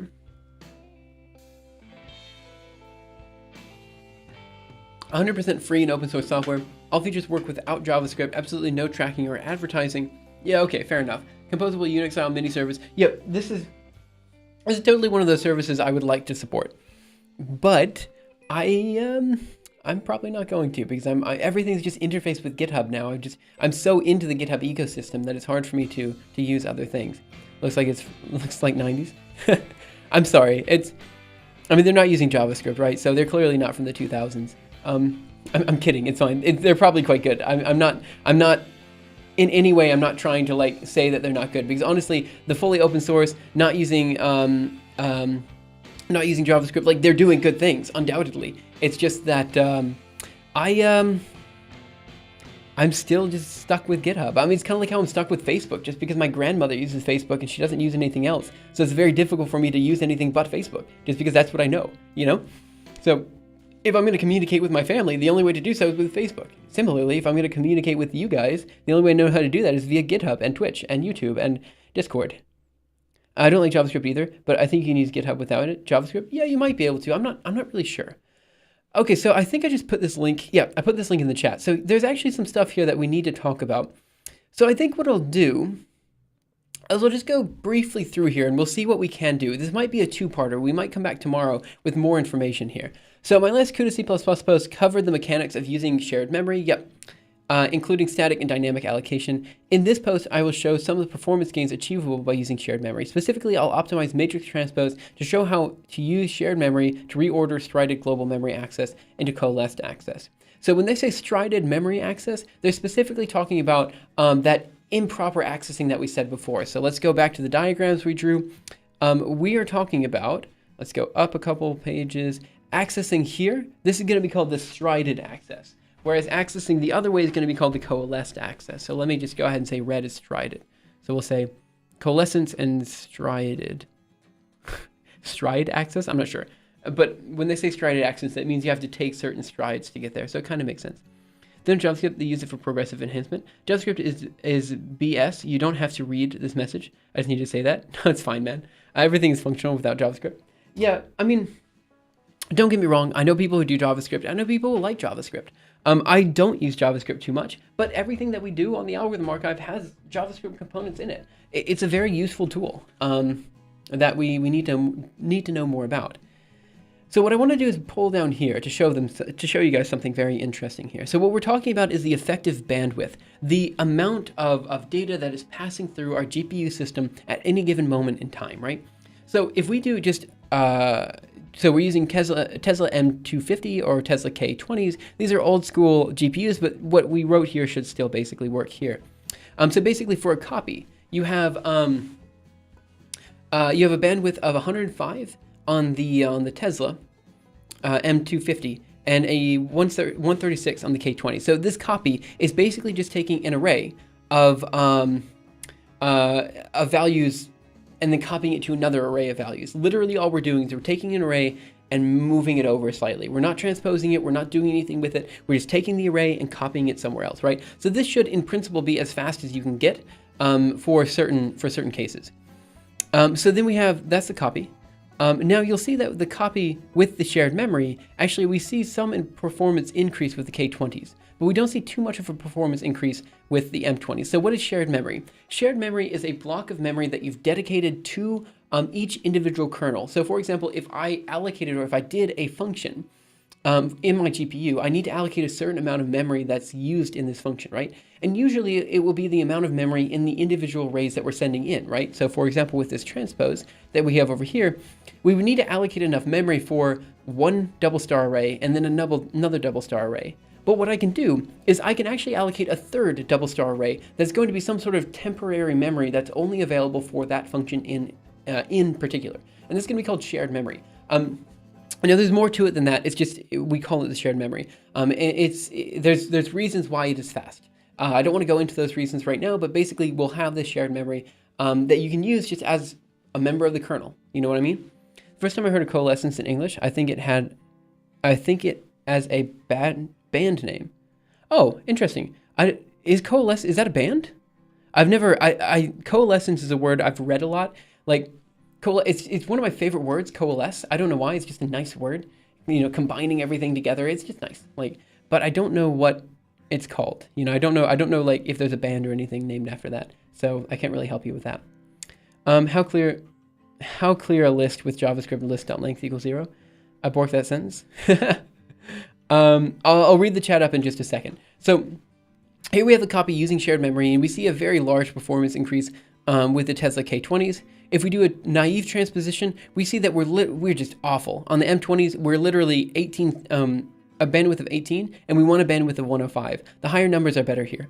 So we're literally a fifth as fast as we should be, and here we're about a third as fast as we should be. Then we do transpose with coalescence, and here we get, again, 5197. We're not so good, but we're not so bad. And if we do transpose with no bank conflicts, this is another thing that we can discuss in a bit, but basically we can increase this performance even more, so that with our transposition, even though we're performing a transposition, even though we're performing a computation on this array, we still get a transposition that has a bandwidth of 99.5, which is really close to these guys up here. It's off by like, 0.5%. And here we get transpose no bank conflicts here. It gives us 144, which is actually faster than a naive copy, and slightly slower than a naive copy with shared memory. So what we're saying here is, even though we're performing a transposition, we can actually perform, or we can basically get the same performance as if we were doing a copy, if we do this correctly. So we're talking about some really small scale things that we can change in our code that create some very large scale advances, like really change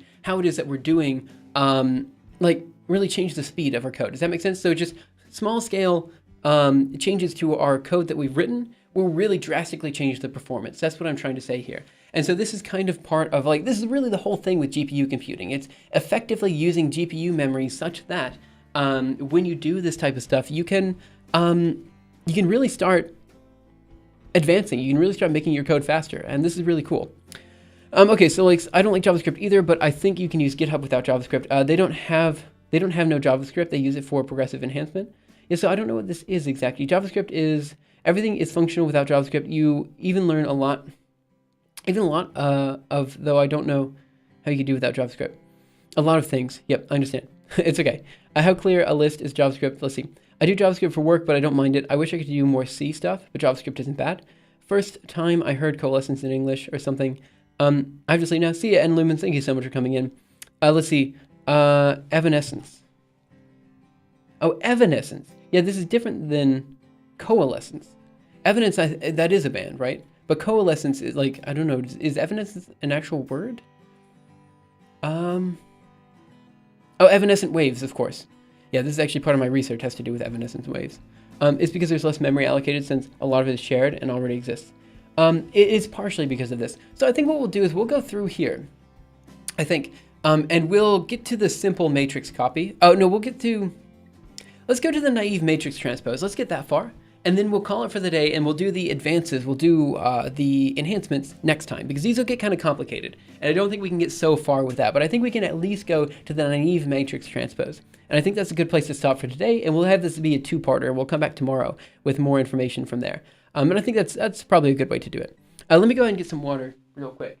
And again, all of these things that you can do with the CUDA code, you can basically do with the OpenCL code too. So if you're writing this in OpenCL, you can get most of these advantages too doing that. So keep that in mind as we go further.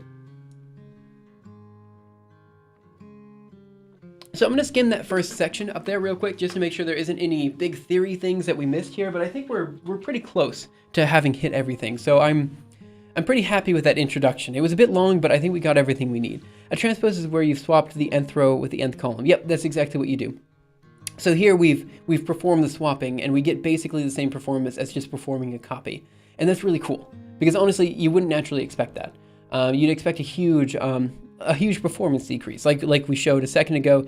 Here, the performance decrease is drastic. It's like, you're cutting your performance by a factor of 5 or a factor of 3, depending on what GPU device you're running on. Okay, so let's go here. Matrix transpose. In code, we wish to optimize the transpose of a matrix of single precision values that operates out of place, i.e. the input and that operates out of place, i.e. the input and output are separate arrays in memory. I do want to take a quick side note here, talking about in-place and out-of-place transpositions. So an in-place transposition is a transposition where the memory that you're using you don't copy it somewhere else, right? So here we have an array in and an array out, right? So we read in data, we transpose it, and we read it out, right? That is out of place. It means that when you're performing the transpose, another array takes over the new values, right? But you could also do in-place transpositions, where the array in is also the array out. And this is something very interesting, and there's very specific reasons you want to do that. In our research code, we ran into a situation where the wave function was literally taking maybe 60 or 70% of the GPU memory. You know what I mean? And if we're taking, if our wave function is taking up 60% of the GPU memory, we can't really use another array, right? Because if we use another array, we're out of GPU memory, right? So we had to find a way to do an in-place transposition. And there's actually some tricks to this too, but we can talk about those later once we get the idea of transposition done. If it's in place, you can use half of the memory. If it's in place, I don't know what you mean by that, but if it's in place, you don't create new memory. You basically just keep everything in the same array. I mean, it's very interesting. It's super cool when you think about it. Like, it's fascinating the things that you can do with oh my gosh. It's fascinating the things that you can do with GPU memory.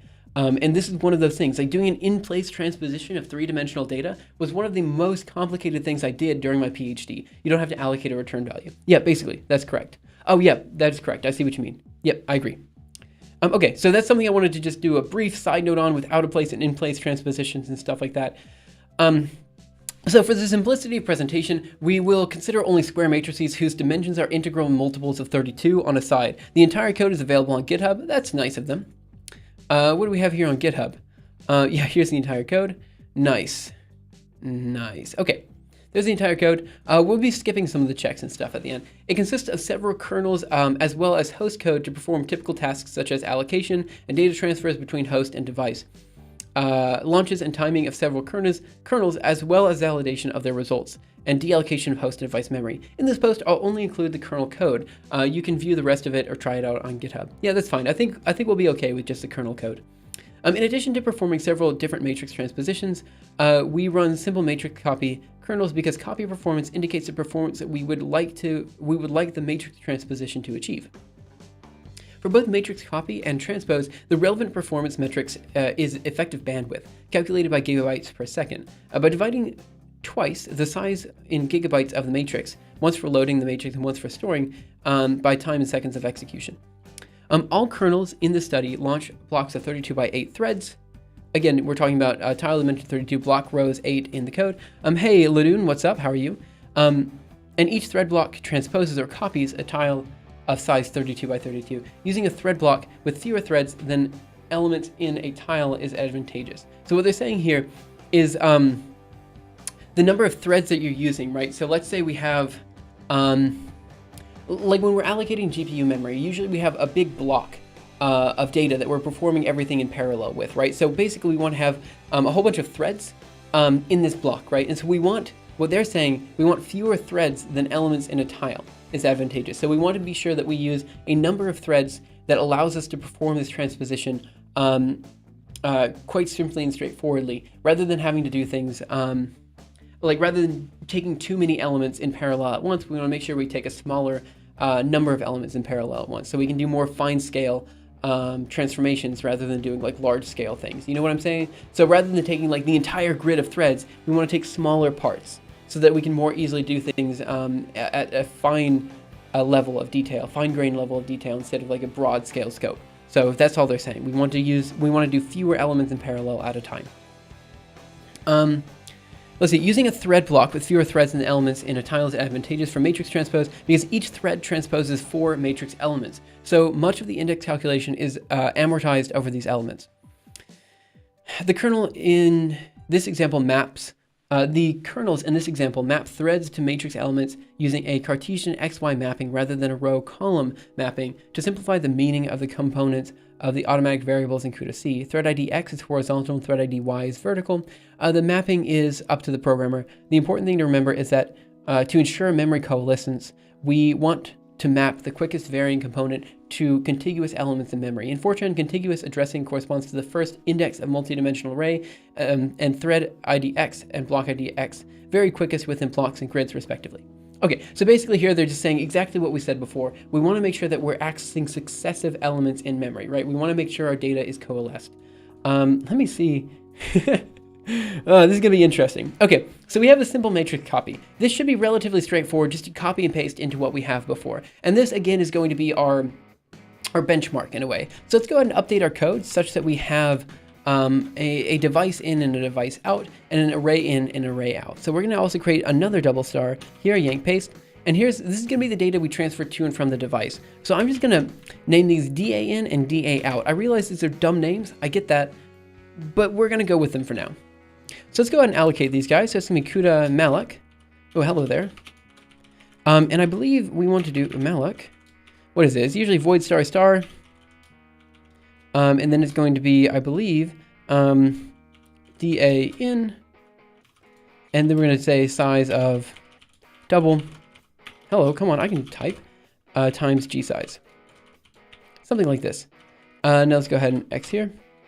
Yank, paste here. And we're going to do the same for DA out. Okay, so now we have the device pointers allocated, and we should be okay to go from there. So I'm just going to go ahead and compile that real quick, just to make sure I didn't do something wrong. CUDA malloc is not defined. That's because I misspelled CUDA. Let's try CUDA instead of CODA. I'm sorry. Let's try this again. NVCC transpose.cu. Good. We got the allocation syntax correct. Now we're also going to have to do a CUDA mem copy down here. So let's go ahead and do that too. So we're going to do CUDA mem CPY. And we're just going to copy basically this array that we've allocated to the device pointer. Now here's the thing. I always forget what goes first and what goes second in a mem copy. I don't know why, I just always do. So what I'm going to do is I'm going to open up another file, literally any other file we have here that's CUDA code. We'll do parallel reduction.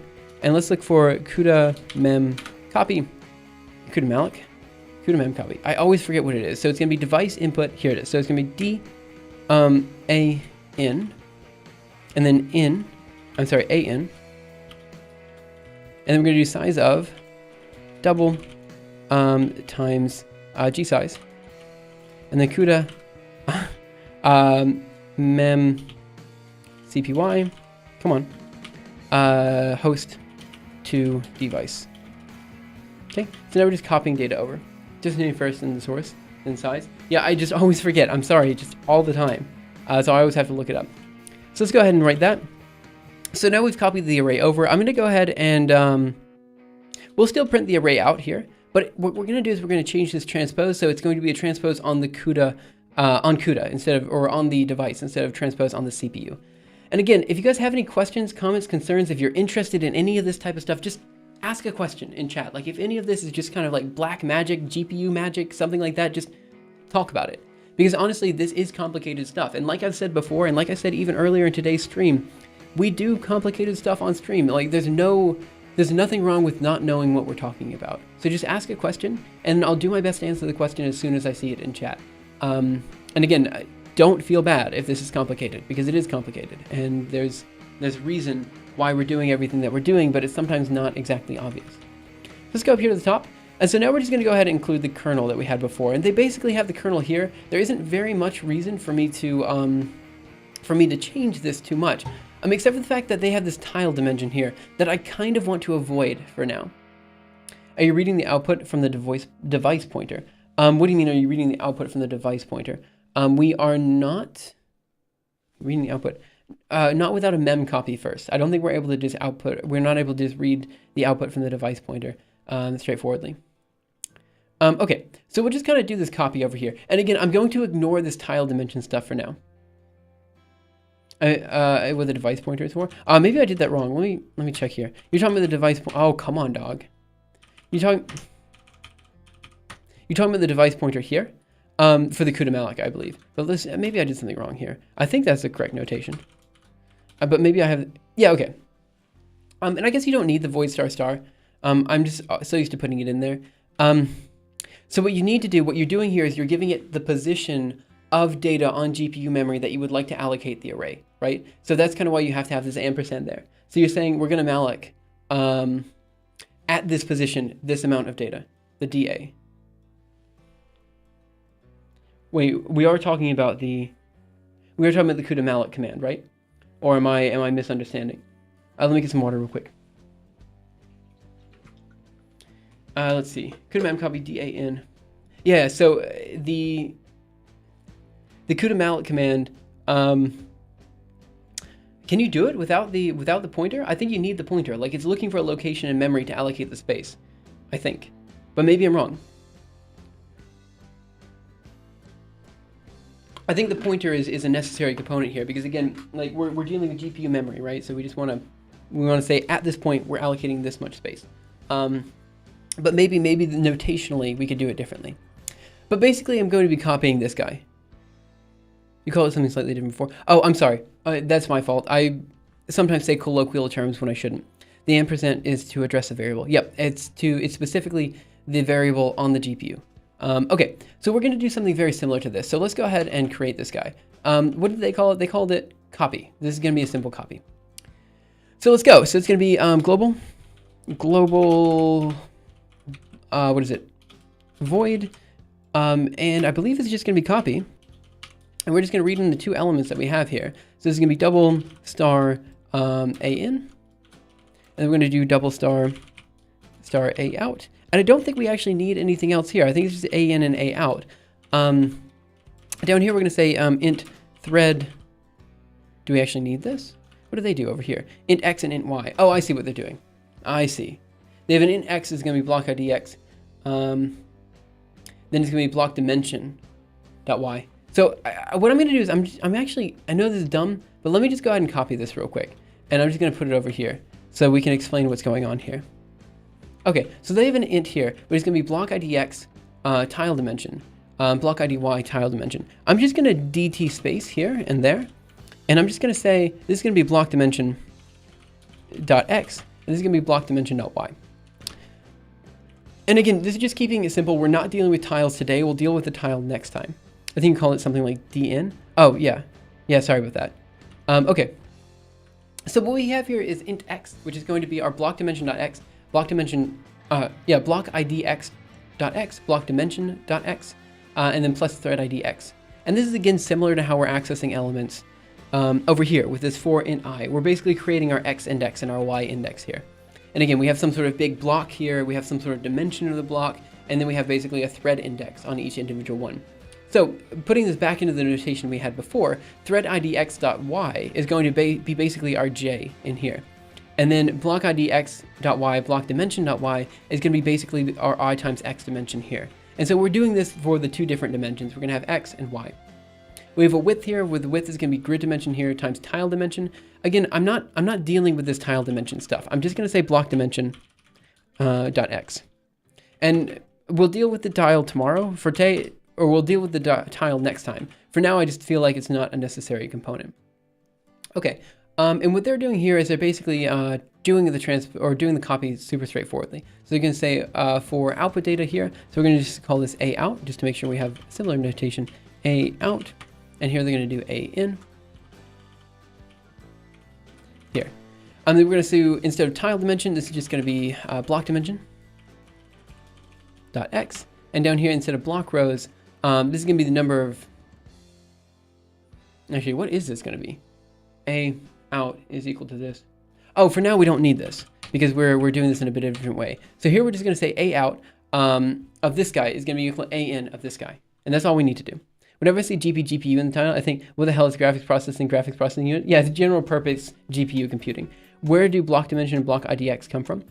So block dimension and block IDX are intrinsic variables of CUDA. So I think for OpenCL, the work item and work group, here they're just block and thread. So the thread is going to be individual cores that we're dealing with, and the block is going to be like a group of cores that we're dealing with. What the heck is this copy function? It's a bit weird, so I'm trying to kind of update it a bit so it makes a little bit more sense.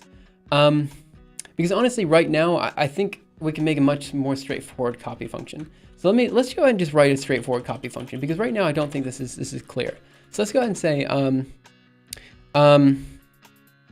int GID is going to equal to block dimension dot X times block IDX X plus block dimension, thread IDX dot X. Okay, this is the simplest copy function that I can think of right here. And then we're just going to say, rather straightforwardly, and I realize this is really dumb, AN of GID is going to be equal to A out of GID. Something like this, okay? And so let's go ahead and call this in the main loop down here, and just make sure it works, because I feel like I'm doing something real dumb here. Like one of those things that like I'm going to look at later. I'm going to be like, what am I doing with my life type of thing. So here we're just going to do a quick here. And we're just going to call this guy. So what we need to do first is define maybe a grid and a set of grids and a set of threads that we're working with. So what we'll do is we'll call a transpose, copy. And in here, we're going to be reading in grid and threads. I always call them grid and threads. Other people call them different things. It doesn't really matter too much. I misspelled grid and threads. And I believe it's 3 of these guys. What am I doing? Why can I not remember any CUDA today? Copy grid threads. Is it grid threads copy? No, this is correct. I'm just being an idiot. Okay, so now we're just going to do a DA in and DA out. And we should just be able to copy this back and print the array. So CUDA mem CPY. And we're just going to do hello dog. Come on, CPY DA out A out. Size of double times G size. And then the next thing we're going to do is CUDA mem CPY device. Come on, oh my gosh, come on, host. Let's go. Why can't I type today? And now let's just go ahead and define grid and threads, which I'll define up here. So we'll say grid. Grid is going to be equal to, and this is just going to be super straightforward. It's going to be X dimension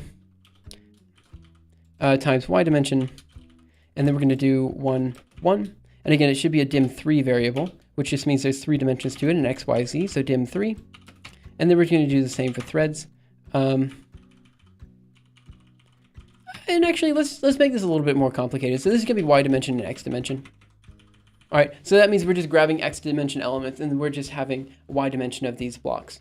That's all we're doing here. It's not going to be super complicated. So the grid is going to be going down. Okay, each thread group is going to be 1 X dimension size. And then we have multiple Y dimensions of these X dimension thread groups. Does that make sense? So this should be basically what we're working with here for a very simple case. If we run nvcc transpose.cu, we're going to run into something, I'm sure. Invalid conversion from int to unsigned int. In function warning. Oh, these are narrowings. Let's go ahead and fix these narrowings up. So we're looking at 40. Here, dim3, Y dimension. Oh, okay, I think... In fact, these should probably be size t's to begin with. Let's just make them all size t's because there's no way they're going to be negative. Try that again, nvcc. Y dimension from int. What? Invalid narrowing from unsigned long to unsigned int. Okay then. Unsigned int. We'll call them unsigned ints.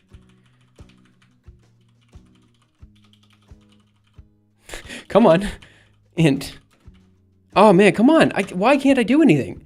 All my typing is wrong today. Let's go. Unsigned int. And let's do the same thing down here.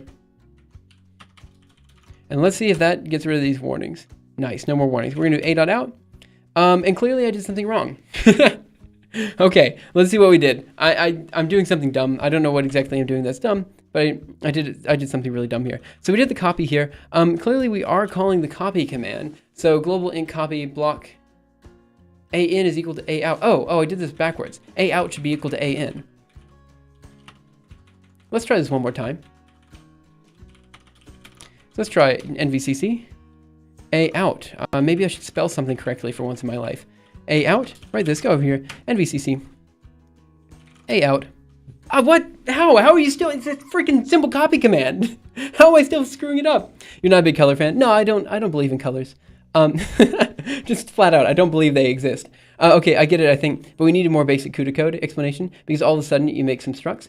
Yeah, so this is, again, we've been doing this kind of GPU computing saga for a while now. We've done, as I said at the start of today's stream, we've been through multiple things so far. So I'm not starting from scratch, right? Like we've already done vector addition, CUDA, OpenCL, Julia GPU, parallel summation. We've done a lot of stuff. So this isn't the first GPU day. We've done this a lot. So it's understandable, again, that there are questions like this that come up. And I just have to wait for these questions to come up because I can't go back all the material we've done before, right? So we have to kind of, if there are questions that pop up, I have to answer those questions then. I can't just assume, you know, I don't know. It's kind of one of those weird cases. So that's why I keep asking for questions to make sure people don't have any. Shouldn't CUDA memcopy DA be done before the copy function? Shouldn't this be done before the copy function? Yes, it is. I think it is. Yeah, it is. Here's the CUDA memcopy DAN. Then we have DA out, A out. Okay, so what then? DA out. Oh no, well, so there's nothing in DA out until we've copied it back. If you go colorblind, nothing will change. So that's pretty sweet. Yeah, in the rare cases where you're going to be colorblind. AN CUDA memcopy DAN size of double times G size. I just feel like I'm doing something dumb here. And GID is block dim. I'm gonna look up vectoradd.cu. All right, first code we ever wrote, vectoradd.cu. Let's go. Int ID is block ID x times block dimension.x. Yeah, this should be fine. Plus thread ID.x. Yep. And then we just say if ID is less than n, we're gonna do CID. It's literally a copy, and I'm failing at it. This is so sad. I don't understand how I'm so sad. Ugh, what am I doing? How am I this bad? Threads is 100.1.1. So we have grid. What would we say grid was in this case? Unsigned int ceiling. Yeah, okay, this should be fine. Can you increase the font size? I cannot, unfortunately. This is as large of the font size as I can go. Sorry about that. Okay. So we're going to do malloc, let's see, y dimension, x dimension, grid. What? The grid should be a series of y dimensions. That should be correct. Let's just change this to, because maybe we're below the minimum warp size here. So let's do 16 and 16 here. Right here. So maybe the issue is, let's do NVCC. A.out. No, that's definitely not the issue. I don't understand then. What is the issue? Why can't I do a simple copy? Copy, double A in, double A out.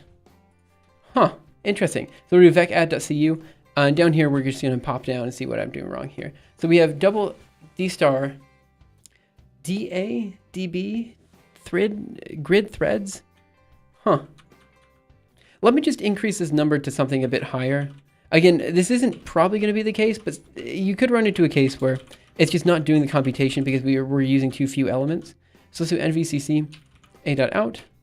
No, that's clearly not the problem. Okay, so let's go bring this back to where it was before, which we'll just say is 8 and 8. That should be relatively straightforward. So now I'm doing something clearly wrong, and I'm not sure what it is I'm doing wrong, so I'm just going to mess around. Yeah, it could be something with my code. We'll see. It has to be something with my code, right? Like, we're doing a simple copy. Like, how can I be failing at a simple copy? Like, this is literally, we're just saying A out is equal to A in. That's all we're saying. What do you do with CUDA memcopy? We're literally just copying data from the GPU to the CPU. So the idea is that we have this host called the CPU, which is what you're naturally sitting on, and then you move it to the GPU. So we're CUDA memcopying. We're copying stuff from the host to device, and that's what this says. CUDA memcopy host to device. So we're copying things from the CPU to the GPU. You do all the computation, and then you copy it back. What if you switch block dimension block IDX? I don't think that's going to do anything, but I mean, I can change that. Can I just, I'm just going to do something dumb here. NVCC, vecadd.cu. Just make sure there's not a driver problem here. /a.out. Yeah, okay, so this one still works just fine. Let's go ahead and write this guy. Again, I thought maybe there was something going wrong with my, I don't know what. Yeah, it's just giving all zeros. Why would it give all zeros? Might be because of PEMDAS? Yeah, maybe, but I think it's probably okay. Go to the last one. G here. So we're going to say D out is A out. Size of G size. You know, that's what I did wrong. Thanks, man.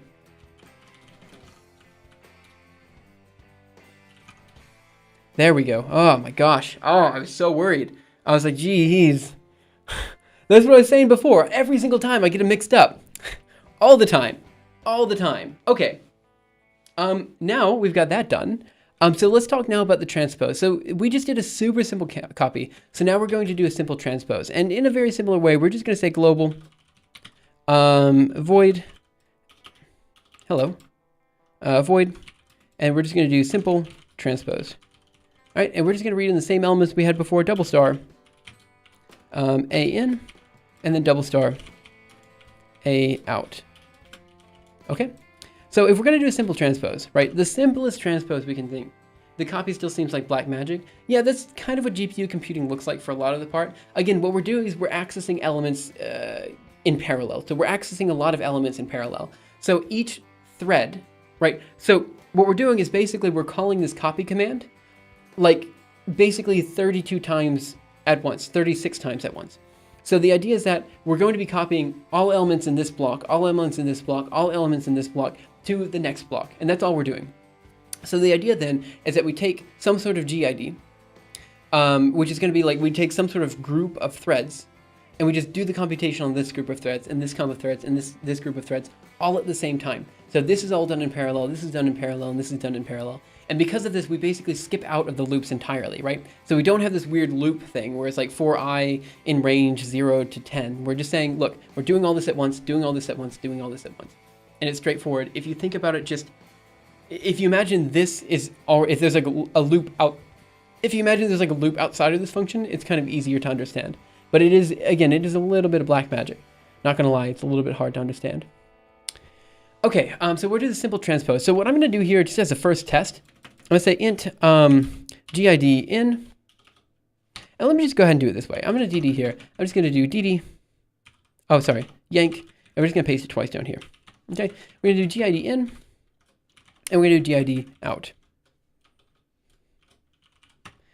And down here, we're just gonna say, similar to what we did before, A of out of GID in is going to be equal to A of in of GID out. Should be something like this. And we're just going to pop down here, and we're going to use the simple transpose. I think I call it simple transpose.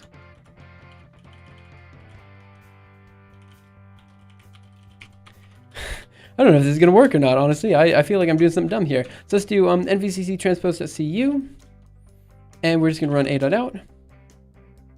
That did a simple copy. Let's try this one more time. nvcc transpose.cu. Oh, I know the problem.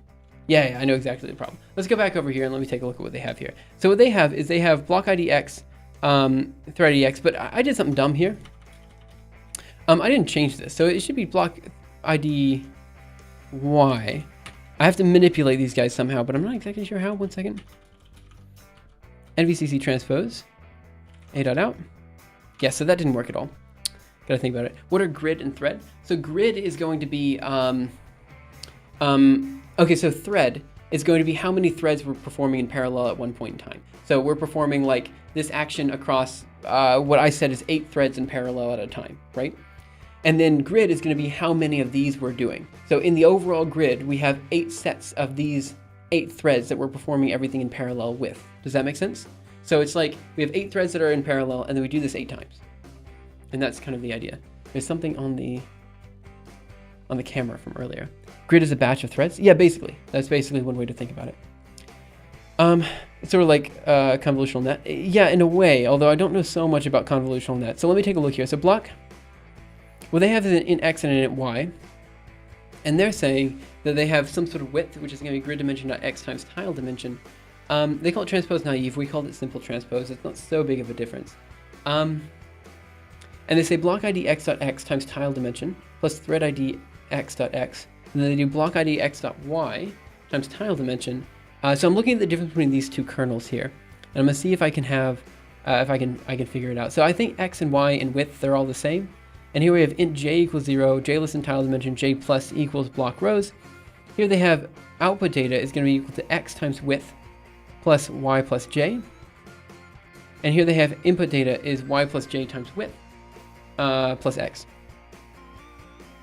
The one thing I don't recognize is the tile. Yeah, that's because what they're doing here is they have this tile dimension that's going to be different than the block dimension. I'm trying to ignore the tile argument for now and write this without the tile, so it makes a little bit more sense for like the previous episodes of the GPU computing saga that we've done. So let's see. The difference here, let's see. We have an input index and an output index, right? The thing is, I just realized how we're doing this is kind of dumb because of how I did this grid out. So I have to figure out a better way to define this GID out. Maybe I missed a day. No, I hadn't talked about tiles yet. So that was one thing I was going to ignore today, and we're going to bring it back next week. Okay, so block ID x.y, block dimension.y. This isn't going to work because of the way I've done this before. So I think what I'm looking for is something like the following. So let's change these all back to X like they were before. And I'm going to do the following. I'm going to do plus block. Oop, hello there. Block IDX here. And here we're going to do thread IDX. And let's go ahead and do, nope, I didn't mean to close that. So now we're going to do NVCC. And we're going to do a.out. And yes, that's our transpose that we were looking at before. And let me explain what we just did here. So what I was looking at was we had an input grid ID, which is block IDX.x plus block dimension.x plus thread IDX.x, right? Let's go down to our transpose function that we have down here. So this is this guy right here, block IDX.x times block dimension.x plus thread IDX.x is the same as this guy down here. So the J here is going to do the same as our thread IDX.x. The I times Y dimension here is going to do the same as block dimension X here. So what I wanted to do was create this index out, which is going to be thread IDX.x times block dimension.x. This is J times X dimension, J times X dimension, plus block IDX.x, which is going to be our I in here. So basically what we did here is we copied out this transpose function and we created a grid in and a grid out. And that's kind of what we're working with from here. Now, this is the most straightforward transposition we could possibly imagine on the GPU. I'm going to go ahead and send this to GitHub. And what we'll do is next week, we'll work on advancing this. And like I said before, we can do some really good advances to this. Like we can make it almost as fast as a straight up copy. Even though we are manipulating, you know, our matrix indices and stuff like that, we can still make it incredibly quick and efficient. And that's something I'm kind of looking forward to doing. So similar to like what we did before with the vector summation, we're going to be doing the same thing here, except with the vector transposition or matrix transposition. And then we could even go further. There's some research that's been done recently into doing 3D matrix transpositions in place on the GPU. And I think this was done in like 2014 or something. And so I'm quite interested in doing that. Can you pinch directly the CUDA arrays in some way, or do you always need to copy from the GPU to CPU? So I will always copy from the GPU to CPU. I do not in any way ever print on the GPU itself. Because writing out is a very slow process, and I tend to avoid writing out as much as possible. The GPU kernels are called so often and so much that we don't want to print them out in the kernel. If we print any type of diagnostic information in the kernel itself, it's just your output's going to be too messy for you to understand what's happening, because it doesn't access things sequentially, it does everything in parallel. It's complicated. So it's always best, in my opinion, to copy to the CPU before outputting. Really, to copy to the CPU before doing anything in terms of file I/O. You can technically print from a kernel though with the fprint function, but I just don't do this. You want to keep the GPUs just for computation. Yeah, that's exactly right. So we're going to git add transpose .cu git commit -m. I'm adding super simple transpose file, we'll say. Okay, and then I'll go ahead and push this. So git push origin master, and this should be available on the Simuleos directory under the GPU file. I'm sorry, Simuleos repository GPU directory. What if you want to print it in OpenGL? I don't know. So OpenGL is a completely different ecosystem that I don't know so much about in terms of printing, but usually when you're doing OpenGL, you have like some sort of shaders that you're computing with, which means it's a bit different in terms of printing and stuff like that. It just works fundamentally differently. OpenGL works a bit more like OpenCL, and so I think if we did some OpenCL stuff, I could give you some more information about that, but I don't want to say something dumb. For the most part, it just always makes sense to output. It always makes sense to move everything to the CPU before doing any file I/O. In my opinion, that's always the best case. Always copy things to the CPU before doing any type of input or output, just because the CPU is where the input-output happens, not on the GPU. On top of that, that transfer between the CPU and GPU is the slowest part of your computation. And printing out to file is also one of the slowest parts of your computation. You don't want to take a device that's incredibly quick in parallel and then just have it do everything that's incredibly slow for you. And again, file I/O is going to be your slowest part. So you want to make sure you don't do file I/O unless you absolutely have to. Does that make sense? Okay, so I think this is a pretty good place to stop. Again, I'm just going to pwd here. You can find this information in Simuleos/GPU. And I'll just give you guys a link, I guess. So let's go to github.com, code samples, I guess up here, your profile. 1 second. And we'll just go to Simuleos here. So here's the repository with it in there, and then GPU is going to be here, and then here is the file, transpose.cu. So it's right there if you want to take a look at it. Okay, that is it. How memory access is synchronized is somehow automatic, or would you have the locking hell? Okay, define what you mean by locking hell, because this kind of depends, but it's mostly automatic. How memory access is synchronized. You do have to do some synchronization for you. You will have a synchronization function, like you have to do sync threads every now and again. But for the most part, we don't have to do it too much. Oh, yeah, okay, you're right. So this code is too simple that we don't need to sync anything in this code because it is just too straightforward. There's no problems. However, I'm pretty sure later on, we will see some sort of sync threads. I think we will have to sync it. Let me see, do we have a sync threads in any of these guys? Yes, so there's a sync threads in here. And so we'll talk about it next time when we actually have to do this for that kind of stuff. Botfalk, thank you so much for following, really appreciate it. But for now, we don't have to do it, not for this one. So again, the next GPU day will be next weekend. It'll be on Saturday afternoon or evening your time, Sunday morning my time. I apologize for missing yesterday. Again, we just had some technical difficulties, but I'm hoping we can figure out a good solution to that from now on. And that should be it. So tomorrow we'll come back. I'm actually very interested in discussing the next thing we want to talk about, which is going to be domain coloring. It's going to be a bit of talking about what complex numbers are and how they work and why they work that way. A lot of really interesting stuff that I want to talk about there. So I'm hoping you join for that. And over the next week or so, we'll be working on domain coloring, FFT stuff, all this kind of stuff that we really just need to cover. And I'm hoping by the end of this month, we have the FFT chapter finished in the algorithm archive. That is literally it for the day, guys. Let's see who we can host. Let's see, here is our Simuleos guy. Jessica Mack, we can host Jessica. Deedle, who do you guys want to host? Give me a name here. Looks like Deedle, Jessica Mack, these are the only people I know that are currently live. We're doing so much exciting stuff. Yeah, right? It's super cool. SQD Quixotic, thank you for following. It's Byron, thanks for following. Again, just give me a name that you want me to host. Deedle's fine. All right, guys, thank you guys for coming in. Have a great day, night, afternoon, morning, evening, whatever time it happens to be your time. And I will see you around next time for the next episode of Simuleos when we do more stuff, like we just said before. Pretty excited for it. And again, I've changed my schedule up a bit so that we... so that I can maybe do a little bit longer streams from now on. We'll see how that goes. Again, it means I have to get up at 3 o'clock, but it's probably okay. Guys, thanks again for coming in, and I will see you guys next time. Bye, guys.